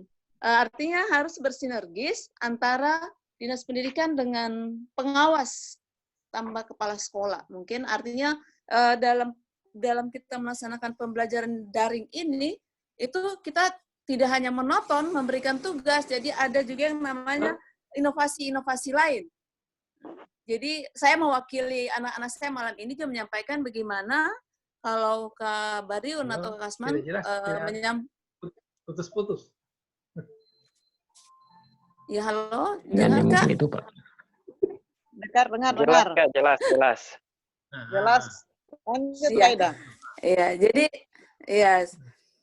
jadi kemungkinan juga saya minta pencerahannya juga dari Kak Bariun atau Kak Kasman. Karena tidak mungkin saya kan hanya profesinya guru memberikan karena ini anak yang bertiga ini selalu curhat Japri ke saya bahwa, Bu, kenapa ini kita setiap saat dikasih tugas. Jadi di sini kan ada Kak Kasman, meskipun itu Dinas Pendidikan Kota Bau-Bau, kami ini kan Dinas Pendidikan Provinsi, tetapi ada Kak Bariun sebagai Ketua PGRI bisa menyambung pesan ke Dinas Provinsi, dalam hal ini Kak Asrul. Kak Asrun, artinya pengawas yang mengawasi jalannya proses pembelajaran ini ditambah dengan kepala sekolah untuk melihat bagaimana jangan sampai pembelajaran daring ini mengakibatkan muncul dalam anak-anak sifatnya memberatkan, sudah tidak percaya diri, memberatkan, kemudian jenuh. Tingkat kejenuhannya sekarang Kak itu sudah mulai kelihatan. Jadi awal-awal minggu lalu itu masih banyak yang sekarang sudah mulai. Kalau kita mau evaluasi atau kita memberikan tugas sudah mulai jenuh. Kadang sudah tidak aktif lagi. Berarti ini sudah mulai kelihatan titik kejenuhannya. Untuk itu mungkin saya di sini kan tidak semua paham bagaimana pembelajaran daring itu, padahal kan pembelajaran daring ini kan banyak macamnya. Bukan hanya melalui WA, tetapi ada yang disebut dengan Team Link, kemudian yang seperti sekarang ini Zoom. Anak-anak mungkin kalau kita komunikasi langsung begini, saling tatap, ini hilang kejenuhannya. Tetapi kalau hanya kita memberikan tugas, ya itu pasti tidak akan lama itu tingkat kejenuhannya pasti muncul. Jadi mungkin saya minta saya sebagai guru kelas, guru bidang studi, menyampaikan pada Kak Masri, Kak Kasman sebagai pengeksekusi kebijakan, kemudian Kak Bariun sebagai Ketua PGRI, bersinergisnya antara pengawas dan kepala sekolah untuk memberikan inovasi-inovasi sehingga mengurangi kejenuhan anak. Ya karena tidak semua guru juga dia baca itu peraturan perundang-undangan tadi yang disampaikan oleh adik kita Rizky. Tidak, yang penting kita disampaikan bahwa hari ini, sekarang ini karena pandemi ini kita harus belajar online, daring. Maka kalau yang ditahu hanya WA, ya WA saja yang dilakukan. Tidak dilakukan dengan model lain sehingga untuk mengurangi kejenuhan. Jadi untuk jadi begini mungkin untuk itu. saya itu saja. Iya. Jadi begini mungkin itu. Ini kan sebenarnya yang disampaikan oleh Mas Menteri Pendidikan melalui surat edarannya itu sebenarnya tidak disampaikan belajar online, tetapi belajar dari rumah dengan ketentuan sebagai berikut. Jadi yang 4 poin dari ketentuan belajar di rumah itu harus betul-betul dipahami itu. Supaya betul-betul tidak merasa terbebas anak-anak kita di dalam mereka belajar di rumah. Tanpa belajar pun anak-anak ini sebenarnya kan sudah bosan nih selama ini hanya tinggal di rumah, tidak pernah keluar pergi piknik, tidak pernah. Kemudian ditambah dengan tugas-tugas itu. Ini kan sebenarnya ketika anak-anak diberikan saja tugas-tugas, ini juga sudah menyalahi ini. Makanya ini saya katakan bahwa penyampaian Mas Menteri melalui surat edarannya nomor 4 tahun 2020 itu harus dipahami betul. Bahwa itu tidak disampaikan untuk belajar secara online, tetapi belajar dari rumah. Proses belajar dari rumah itu dilaksanakan dengan ketentuan sebagai berikut. Di situ ada 4 poin. Maka disitulah pintar-pintarnya kita guru atau sekolah atau kepala sekolah menyampaikan apakah itu berdasarkan minat dan kondisi masing-masing siswa kita. Itu bagaimana di situ sudah dijelaskan semua. Makanya sebenarnya saya juga tidak setuju itu kalau guru-guru kepala sekolah menyampaikan kepada anak-anak harus belajar secara online. Bukan, tetapi itu ada 4 poin intinya. Proses belajar dari rumah itu seperti apa dilakukan. Saya kira begitu. Terima kasih Kak atas jawabannya. Sebelum mengarah ke Kak Bariun, mungkin ada pertanyaan juga yang kira-kira mungkin bisa dijawab juga oleh Kak Bariun dari Kak Melki. Jadi begini, Pak Kak Bariun. Kita lanjut dulu ke Kak Bariun dulu. Kita lanjut ke Kak Bariun. Kak Bariun jangan dulu dia menjawab, tetapi bagaimana tanggung jawabnya dia sebagai Ketua PGRI di dalam menangani masalah yang hampir kebanyakan guru tidak memahami ini dengan belajar dari rumah itu yang disebabkan oleh pandemi ini. Karena kedengarannya seolah-olah hanya online, dikasih tugas melalui WA, mengirim jawaban melalui WA, sementara tipe-tipe yang lainnya itu tidak kelihatan. Begitu, sehingga tidak salah anak-anak kalau mereka berteriak bahwa kami sudah jenuh tugas terus yang diberikan. Sedangkan mereka tidak ada tugas, hanya duduk-duduk saja di rumah, keluar di kamar, masuk lagi di kamar. Itu sehingga anak-anak jangan kita bebankan dengan tugas di masa pandemi ini, supaya imunnya tidak turun. Kapan imunnya dia turun, itu cepat terkontaminasi itu. Sehingga kita juga guru harus pintar-pintar menelaah, memahami penyampaian Mas Menteri Pendidikan ini, supaya tidak memberatkan kepada anak-anak kita. Ya, mungkin saya butuh penjelasannya Ketua PGRI ini. Siap. Silakan Kak, Kabaripun selaku Ketua PGRI. Assalamualaikum warahmatullahi wabarakatuh. Kesempatan yang kedua yang kekhawatiran dari anak-anak kita yang ada di sekolah, khususnya SMA, SMP, ya. Termasuk SD juga itu mereka khawatir.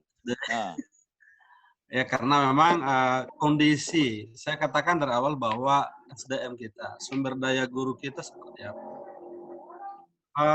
Beberapa hari yang lalu kami mencoba mengikuti kegiatan daring seperti ini yang dilaksanakan oleh LPMP Sulawesi Tenggara. Iya.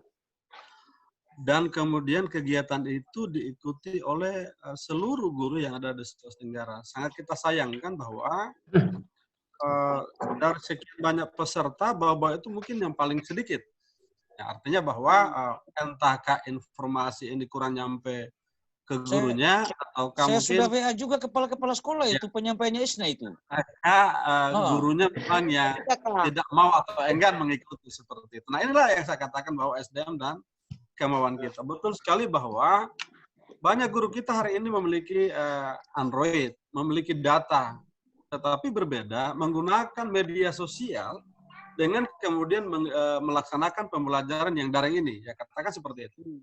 Berbeda kita main FB, berbeda kita main WA, Instagram dan sebagainya, dengan kemudian kita belajar atau mengajar dengan menggunakan yang daring seperti ini, yang memang seperti saran dari Kak Kasman bahwa ini salah satu cara untuk belajar di rumah. Nah, hari ini memang PGRI mencoba menyahuti dan meminimalisasi apa yang menjadi kendala teman-teman di lapangan. Nah, tadi seperti saya katakan, ketika kami mendapatkan surat dari PGRI Pusat, PB Pusat terkait dengan seminar workshop yang dilaksanakan dari tanggal 2 sampai tanggal 20, kami cuma coba menyebar kepada seluruh guru. Alhamdulillah, bahwa kita dapat kurang lebih 101 yang terdaftar melalui PGRI, ditambah dengan teman-teman yang mendaftar secara pribadi. Nah, ini juga bagian dari bagaimana mengembangkan sumber daya guru dalam rangka memiliki kompetensi untuk bisa melaksanakan pembelajaran online. Satu. Yang kedua, kami sekarang lagi merancang dengan teman-teman yang tergabung di rumah belajar, kemudian guru yang ada di Sulawesi Tenggara, baik guru-guru SD, guru pembelajar. Ya, guru pembelajar ya, bukan hanya guru pembelajar, istilah yang saya sedikit lupa, mereka hari ini kita tugasi. Jadi kita buat kegiatan yang insya Allah, dan kita mohon dukungan Dinas Pendidikan untuk menyebarkan informasi itu sehingga booming bahwa guru-guru mau belajar untuk mengawal pembelajaran di masa pandemi ini. Karena memang kalau gurunya tidak siap, pasti kita tidak bisa melakukan itu. Sehingga yang ada adalah WA, tugas kepada siswa, kemudian tugas itu dikumpulkan melalui japri ke WA gurunya. Nah, itulah yang terjadi. Karena apa? Guru tidak siap. Nah, apa yang saya katakan tadi, saya selaku salah seorang pemerhati dan juga kepala sekolah yang ditugasi diamanah oleh pemerintah hari ini, melihat saya berada pada semua grup siswa saya. Jadi semua wali kelas membuat grup belajar di perwaliannya masing-masing, dan saya ada di dalamnya, sehingga saya memantau.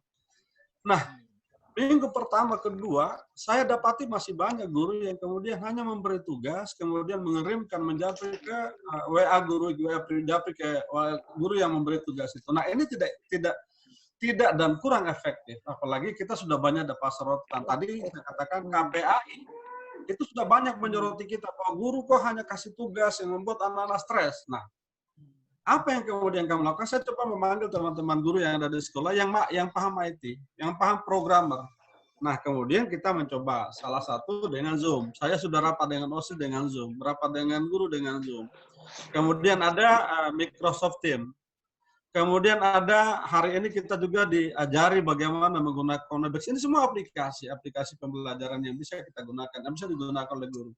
Nah, bagaimana kemudian guru bisa memahami ini? Mereka harus diberdayakan, mereka harus dikasih tahu begini caranya. Nah, tugas sekolah lah untuk bagaimana membuat guru-guru itu bisa tahu, supaya kemudian ilmu yang mereka miliki itu bisa dituangkan, diaplikasikan untuk belajar di kelasnya masing-masing. Sekali lagi, saya selalu memantau. Bahkan saya sendiri ketika guru-guru tidak siap pos, karena kami harus butuh dua kelas, karena untuk hari ini kami kelas 7, 8. Kalau misalnya saya di kelas 7, guru lain di kelas 8 sebagai untuk kemudian memantau perkembangan anak-anak dalam belajar secara daring ini. Memang betul sekali bahwa ini salah satu.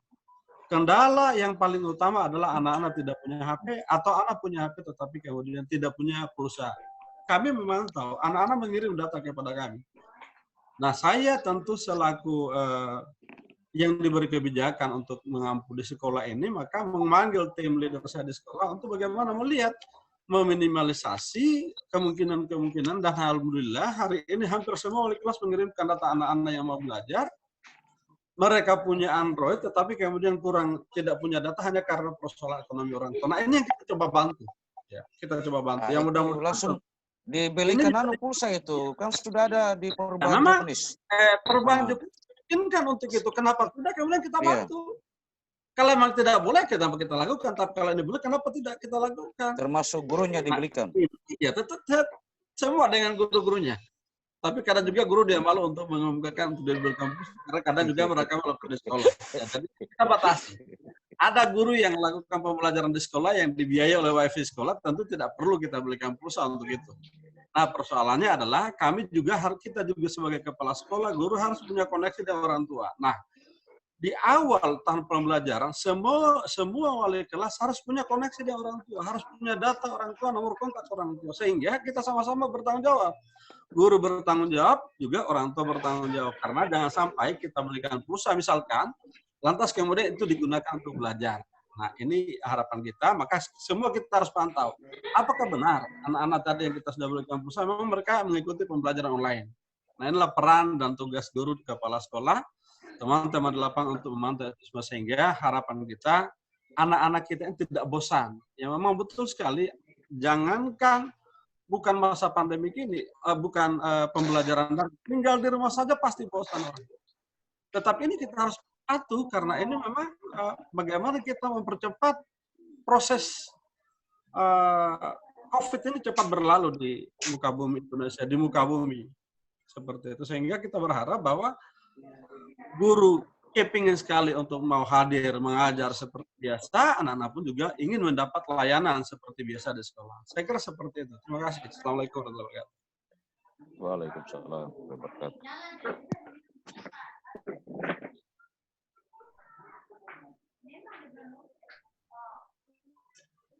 Tun, tidak masuk, nak. Tidak masuk, Tun. Tidak masuk ke punya itu suara. Jawabannya, Kak. Bagaimana host? Masih ada waktu untuk kita lanjut? Aktifkan speakermu. Sepertinya seru ini. Saran mungkin, Kak Atun? Iya, Kak. Saran saja mungkin begini. Kita adalah teman-teman mungkin sedikit orang bawah yang sedikit peduli dengan pendidikan. Saya sangat berharap Dinas Pendidikan, Komisi C di DPR sana, ini adalah tahap awal untuk kita berbicara tentang pendidikan di forum yang seperti ini. Mudah-mudahan ini bukan yang pertama dan terakhir. Kemudian, informasi ini kalau bisa di-share itu jangan pada saat pelaksanaan, mungkin 1 hari atau 2 hari sebelumnya. Sehingga kelihatan yang ada siswa SMA 1 semuanya. Ya, ini kita harapnya lebih banyak orang yang ikut kan lebih bagus.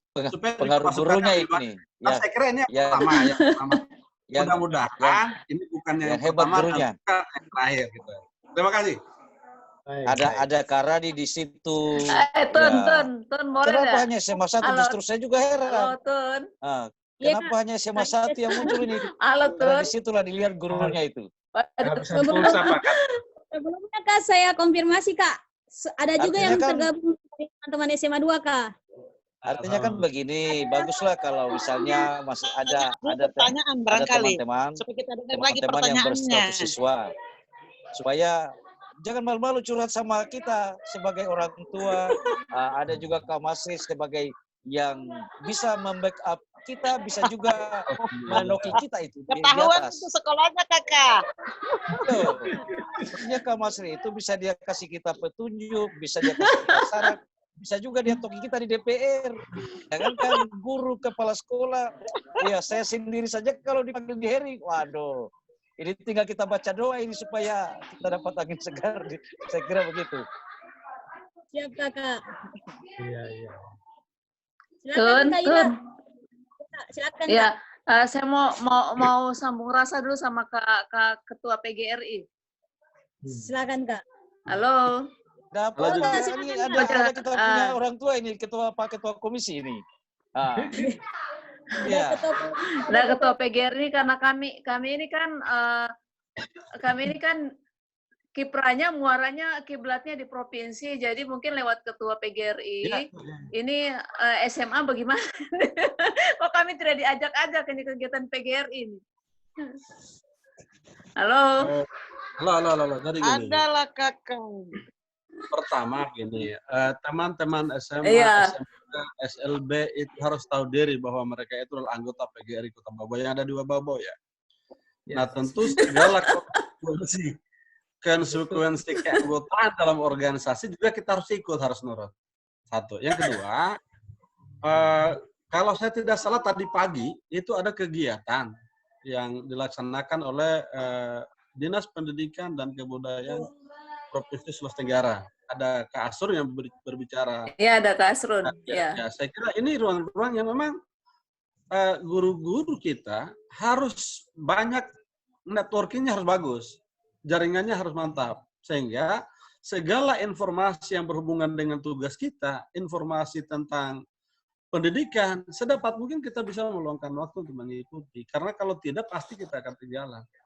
Nah, kita jangan berharap bahwa kita sebagai guru hari ini sudah hebat. Masih banyak yang kita kurang. Semakin banyak yang kita tahu, bahwa masih banyak yang kita belum tahu. Sehingga memang ruang-ruang yang seperti ini, saya ini hampir dari tadi pagi ikut seminar, kemudian ikut LPMP, sebenarnya malam ini ada Webex juga kita. Tapi ketika saya dapat informasi dari teman di sekolah bahwa ada kegiatan, saya cepat nggak tanya dulu bahwa bisa kita gabung tidak. Ternyata bisa dengan menghubungi Ibu Kakak Tia kalau saya tidak salah. Nah, karena apa? Kita mau ingin belajar, kita mau ingin mendengarkan informasi, dan informasi-informasi itu pasti penting. Dan saya kira teman-teman SMA, SMK tidak usah mengeluh bahwa tidak dilirik, pasti dilirik. Kegiatan PGRI itu mulai dari TK, SD, SMP, SMA, SMK. Tanggal 9 itu adalah launching salah satu kegiatan kita terkait yang begini. Bagaimana guru, keterampilan guru dalam menggunakan Google Formulir. Ini kita belum sebar dia punya flyer karena kita menunggu jadwal kosong yang dari seminar di Jakarta. Saya kira seperti itu, Kak Ida. Jadi solusinya bagaimana nih, Kak Bariun? Solusinya bagaimana nih? Kalau saya menyuarakan di teman-teman kan tidak mungkin. Ya. Kan gini, nanti nih, saya sampaikan ke PGRI dari PGRI, dijelaskan kembali. Iya, saya juga akan menyampaikan ke. Jangan sampai mereka menganggap bahwa bukan kewenangannya lagi PGRI Kota. Iya, saya kira begitu, Kak Mas. Saya tambah barangkali Kak Bariundi. Betul, saya tambah. Nah, sebenarnya PGRI Kota Bau itu, saya tambah penjelasannya Kak Bariun, mengajak jika di SMA, SMK, hanya yang aktif itu saya lihat di grup PGRI itu SMK. SMA yang kurang ini keaktifannya di PGRI Kota Bau. Barangkali tambahan, karena kebetulan juga saya pengurus PGRI, lihat di grup PGRI itu yang aktif itu untuk SMA, juga hanya tidak ada SMK aktif, SMK 1, SMK 3, SMK 2, SMA itu yang kita khawatirkan ya Kak Bariun. Solusinya itu nanti saya sampaikan. Iya, SMA itu kan cuma saya sendiri.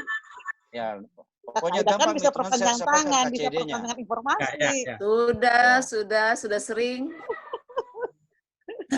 Tapi kalau 1 lawan 1000 bagaimana itu? Ini seandainya KCD bergabung malam ini, saya sampaikan langsung ini supaya kenapa dia tidak pernah sampaikan itu. Ya, di depan lagi semua ini artinya begini, kalau partisipasi yang lainnya itu, namun pun guru SMA SMK itu di bawah naungan provinsi, tetapi memang betul-betul mereka berpartisipasi kepada Kota Bau-Bau.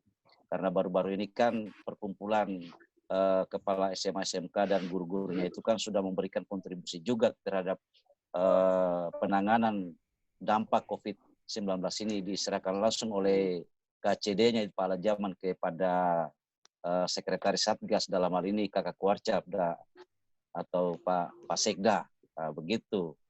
Adapun yang lainnya itu gampang, tinggal sampaikan itu. Dan Pak dan Ketua Komisi 3 kan punya kewenangan juga untuk dia panggil itu KCD, kenapa keterlibatan guru-guru SMA SMK ini kurang di PGRI. Nah, itu juga merupakan kewenangannya Ketua Komisi 3 untuk dia ingatkan. Saya kira tidak ada masalah itu. Nah, saya kira begitu. Siap, Kak. Terima kasih atas jawabannya, Kak. Kakak narasumber yang luar biasa. Mungkin untuk yang terakhir ada Kak David. Kak David yang pernah Ketua DKC Kota Bau-Bau yang ingin bertanya. Oh iya, makasih kalau begitu. Sudah ada masih kasih kesempatan. Assalamualaikum warahmatullahi wabarakatuh. Waalaikumsalam. Ini anak saya.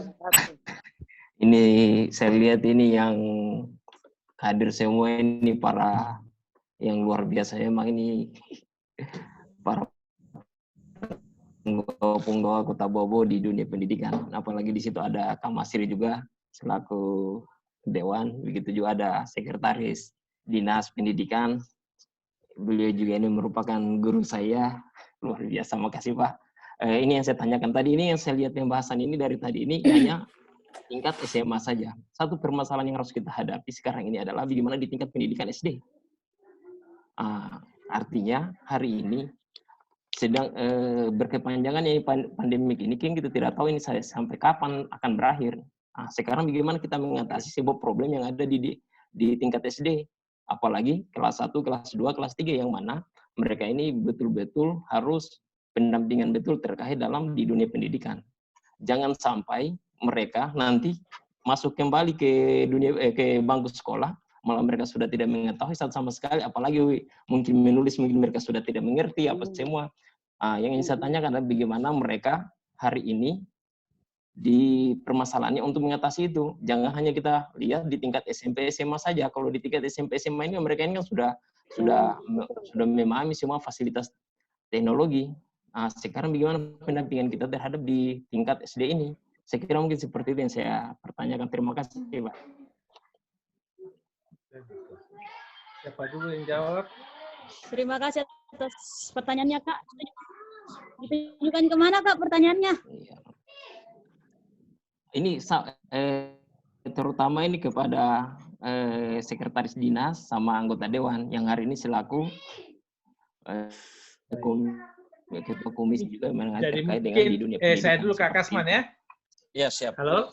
Ya. Yep. Jadi begini, saya hanya memberi saran. Memang SD ini kompleks ini. Ya.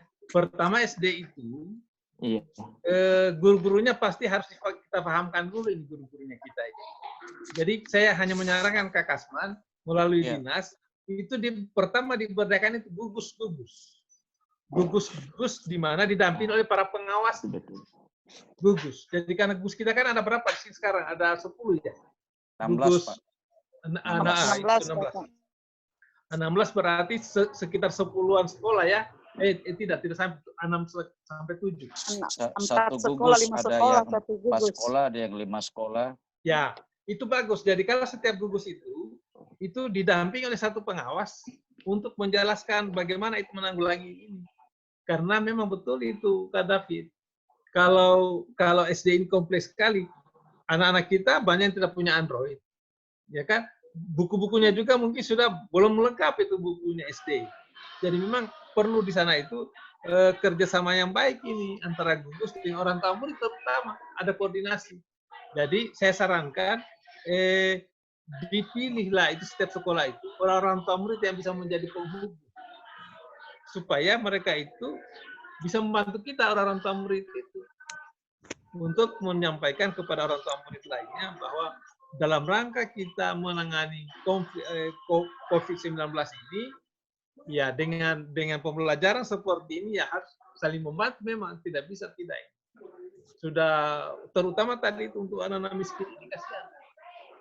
Betul tadi Kak David bilang, bisa-bisa mereka tidak bisa mendapatkan pelayanan kalau tidak memang harus secara, artinya pengawalannya itu dari dinas ini Pak Kas. Dari dinas, kemudian gugus masuk di pengawas tadi. Kemudian hubungan orang tua, parenting tadi. Saya serahkan seperti itu. Karena memang banyak itu keluhan orang tua ini. Ya keluhannya kan datang ke kami sebetulnya ini. Tapi saya senang sekali malam ini mendapat masukan. Ini baru berapa ini? Bagaimana kalau sampai banyak sekali? Ya, itu kan persoalannya banyak. Ya, tadi mau di apa? Ya yang jelas kita tentunya harus kita berdoa semua supaya COVID-19 ini cepat selesai lah ini. Ya, karena memang akan mempengaruhi semua aspek-aspek ini pasti akan terganggu. Saya kira demikian ya Kak Kasman. Silakan. Oh iya. Ya, jadi memang betul bahwa di sini kan dilihat ada perbedaan minat dan kondisi masing-masing siswa, kan itu tadi ada di poin C ya, ada proses belajar dari rumah, ketentuannya itu di poin C bahwa dengan mempertimbangkan kesenjangan akses, dengan mempertimbangkan minat maupun kondisi masing-masing sekolah ataupun siswa. Nah, itu. Jadi kemarin kan sudah dilaksanakan itu pertemuan antara kepala-kepala sekolah dengan kepala dinas yang rapat tetap melaksanakan protokol kesehatan dalam pencegahan virus corona. Dan kepala-kepala sekolah itu sudah melaporkan kepada kepala dinas tentang mekanisme atau sistem yang mereka laksanakan selama ini, selama pandemi COVID-19 ini, tentang belajar dari rumah itu. Nah, ini pada dasarnya kan beberapa sekolah itu guru-gurunya punya inisiatif untuk melaksanakan kunjungan secara keliling dari rumah ke rumah terhadap siswanya yang betul-betul dilihat bahwa hampir tidak ada minatnya untuk dia belajar. Sehingga memang beberapa guru itu melaksanakan kunjungan dan memang mereka menyampaikan secara laporan di WA-nya kami, di WA grup dinas pendidikan, bahwa inilah, tetapi tidak semuanya juga begitu. Karena memang dasarnya ini kan belajar dari rumah ini, bagaimana tanggung jawab orang tua wali murid terhadap anak-anaknya ini yang sebelumnya sudah disampaikan oleh pihak sekolah bahwa selama pandemi ini anak-anak kembali untuk belajar dari rumah. Begitu. Ini kan memang betul yang disampaikan oleh Kak David tadi. Anak-anak yang berada di kelas bawah yang tingkat pengetahuannya itu masih pengetahuan calistu. Ya, baca, tulis, menghitung. Tetapi ini kan tidak terputus komunikasi antara sekolah dengan orang tua anak-anak tersebut untuk tetap mengontrol, memonitoring kondisi anak-anak mereka belajar. Saya kira itu kan sudah dilakukan oleh beberapa sekolah. Tidak usah saja yang kelas bawah, yang kelas atas pun ini kadang-kadang juga ya seperti apa yang kita katakan sebelum-sebelumnya tadi itu, ada perasaan jenuh. Ya, sehingga memang di situ juga pintar-pintarnya orang tua bagaimana siasatnya untuk menghilangkan kejenuhan anak-anak ini. Contoh seperti saya kan, saya juga masih punya anak SD, masih punya anak SMP. Itu kalau 1 minggu sekali itu saya ajak mereka keliling dengan tidak singgah di mana-mana, sekaligus saya memantau situasi malam, kondisi bau-bau ini. Setelah berputar, saya kembali lagi. Saya katakan itu salah satu untuk menghilangkan kejenuhan anak-anak supaya tidak terlalu mengurung, belajar, keluar dari kamar, masuk di kamar. Begitu. Memang komunikasi antara sekolah dengan orang tua itu tetap kami selalu sampaikan ke pihak sekolah agar selalu berkomunikasi lah di dalam memperhatikan anak-anak selama pandemi COVID-19 ini. Saya kira begitu. Bagus memang penyampaiannya itu.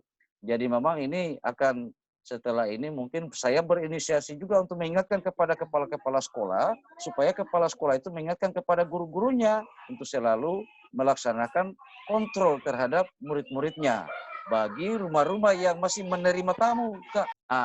Kan sekarang kan sudah banyak ini rumah-rumah yang menulis di depan pagarnya ini selama pandemi ini tidak menerima tamu. Kecuali orang yang betul-betul dikenal. Seperti di rumah saya ini, saya pulang dari kantor beberapa hari yang lalu, saya sudah lihat ada tulisan di muka pagar untuk sementara pandemi tidak menerima tamu. Itu juga, tetapi kan kalau gurunya ya tidak mungkin seperti saya juga, guru ngajinya anak saya ya tetap saya terima. Begitu. Jadi terima kasih banyak atas penyampaiannya ini. Kak David ini memang mantan murid saya ini, anak saya ini.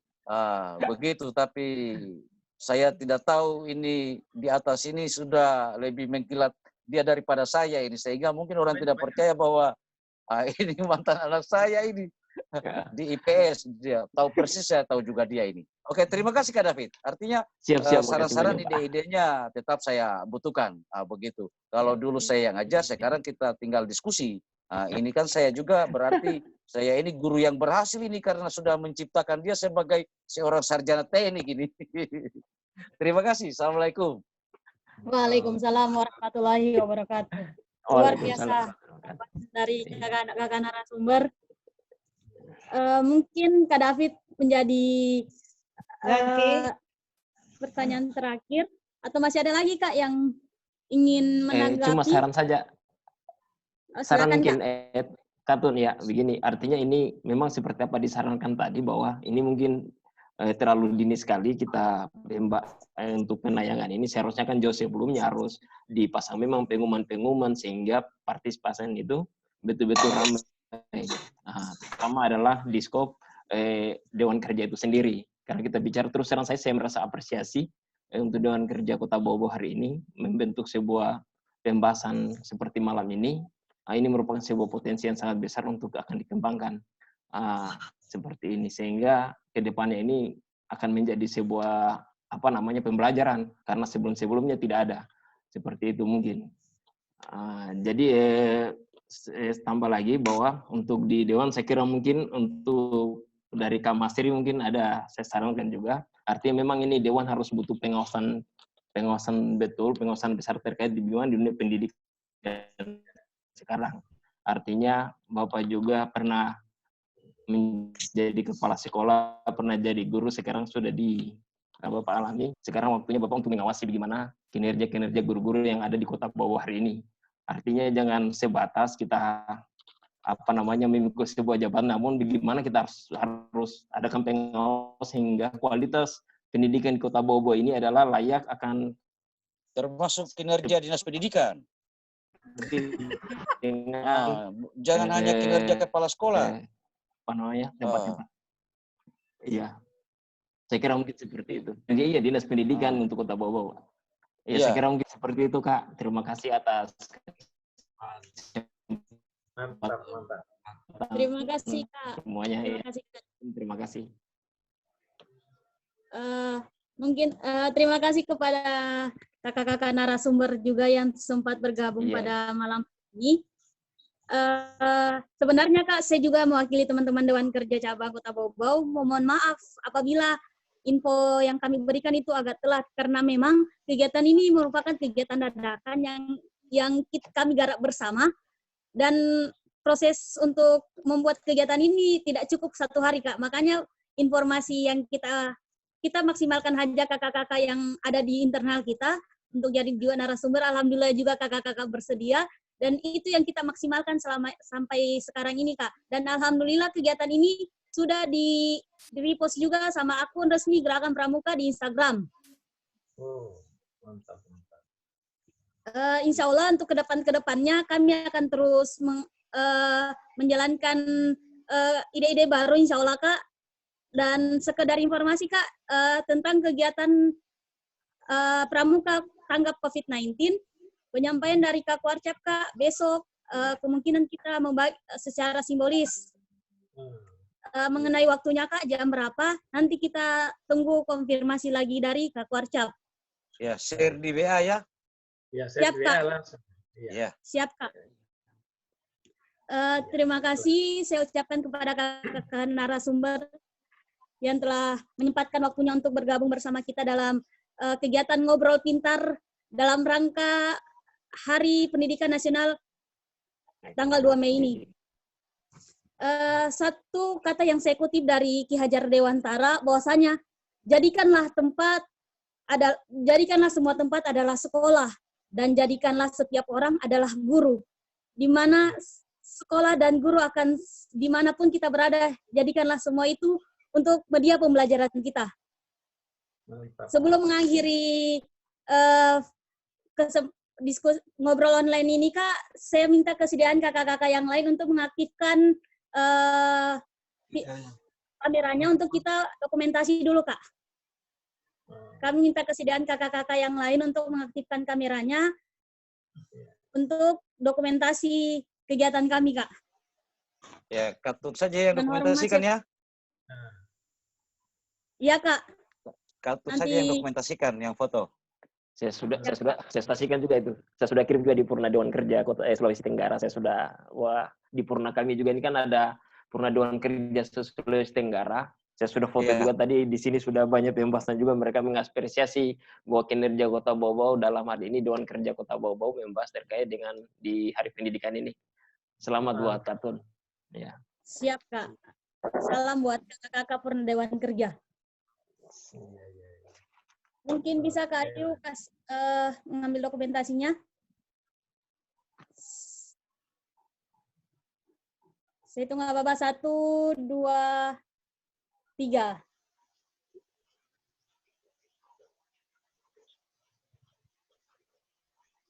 Oke. Terima kasih. Terima kasih atas kesempatannya Kak. Mohon maaf atas segala kekurangan dalam kegiatan ini.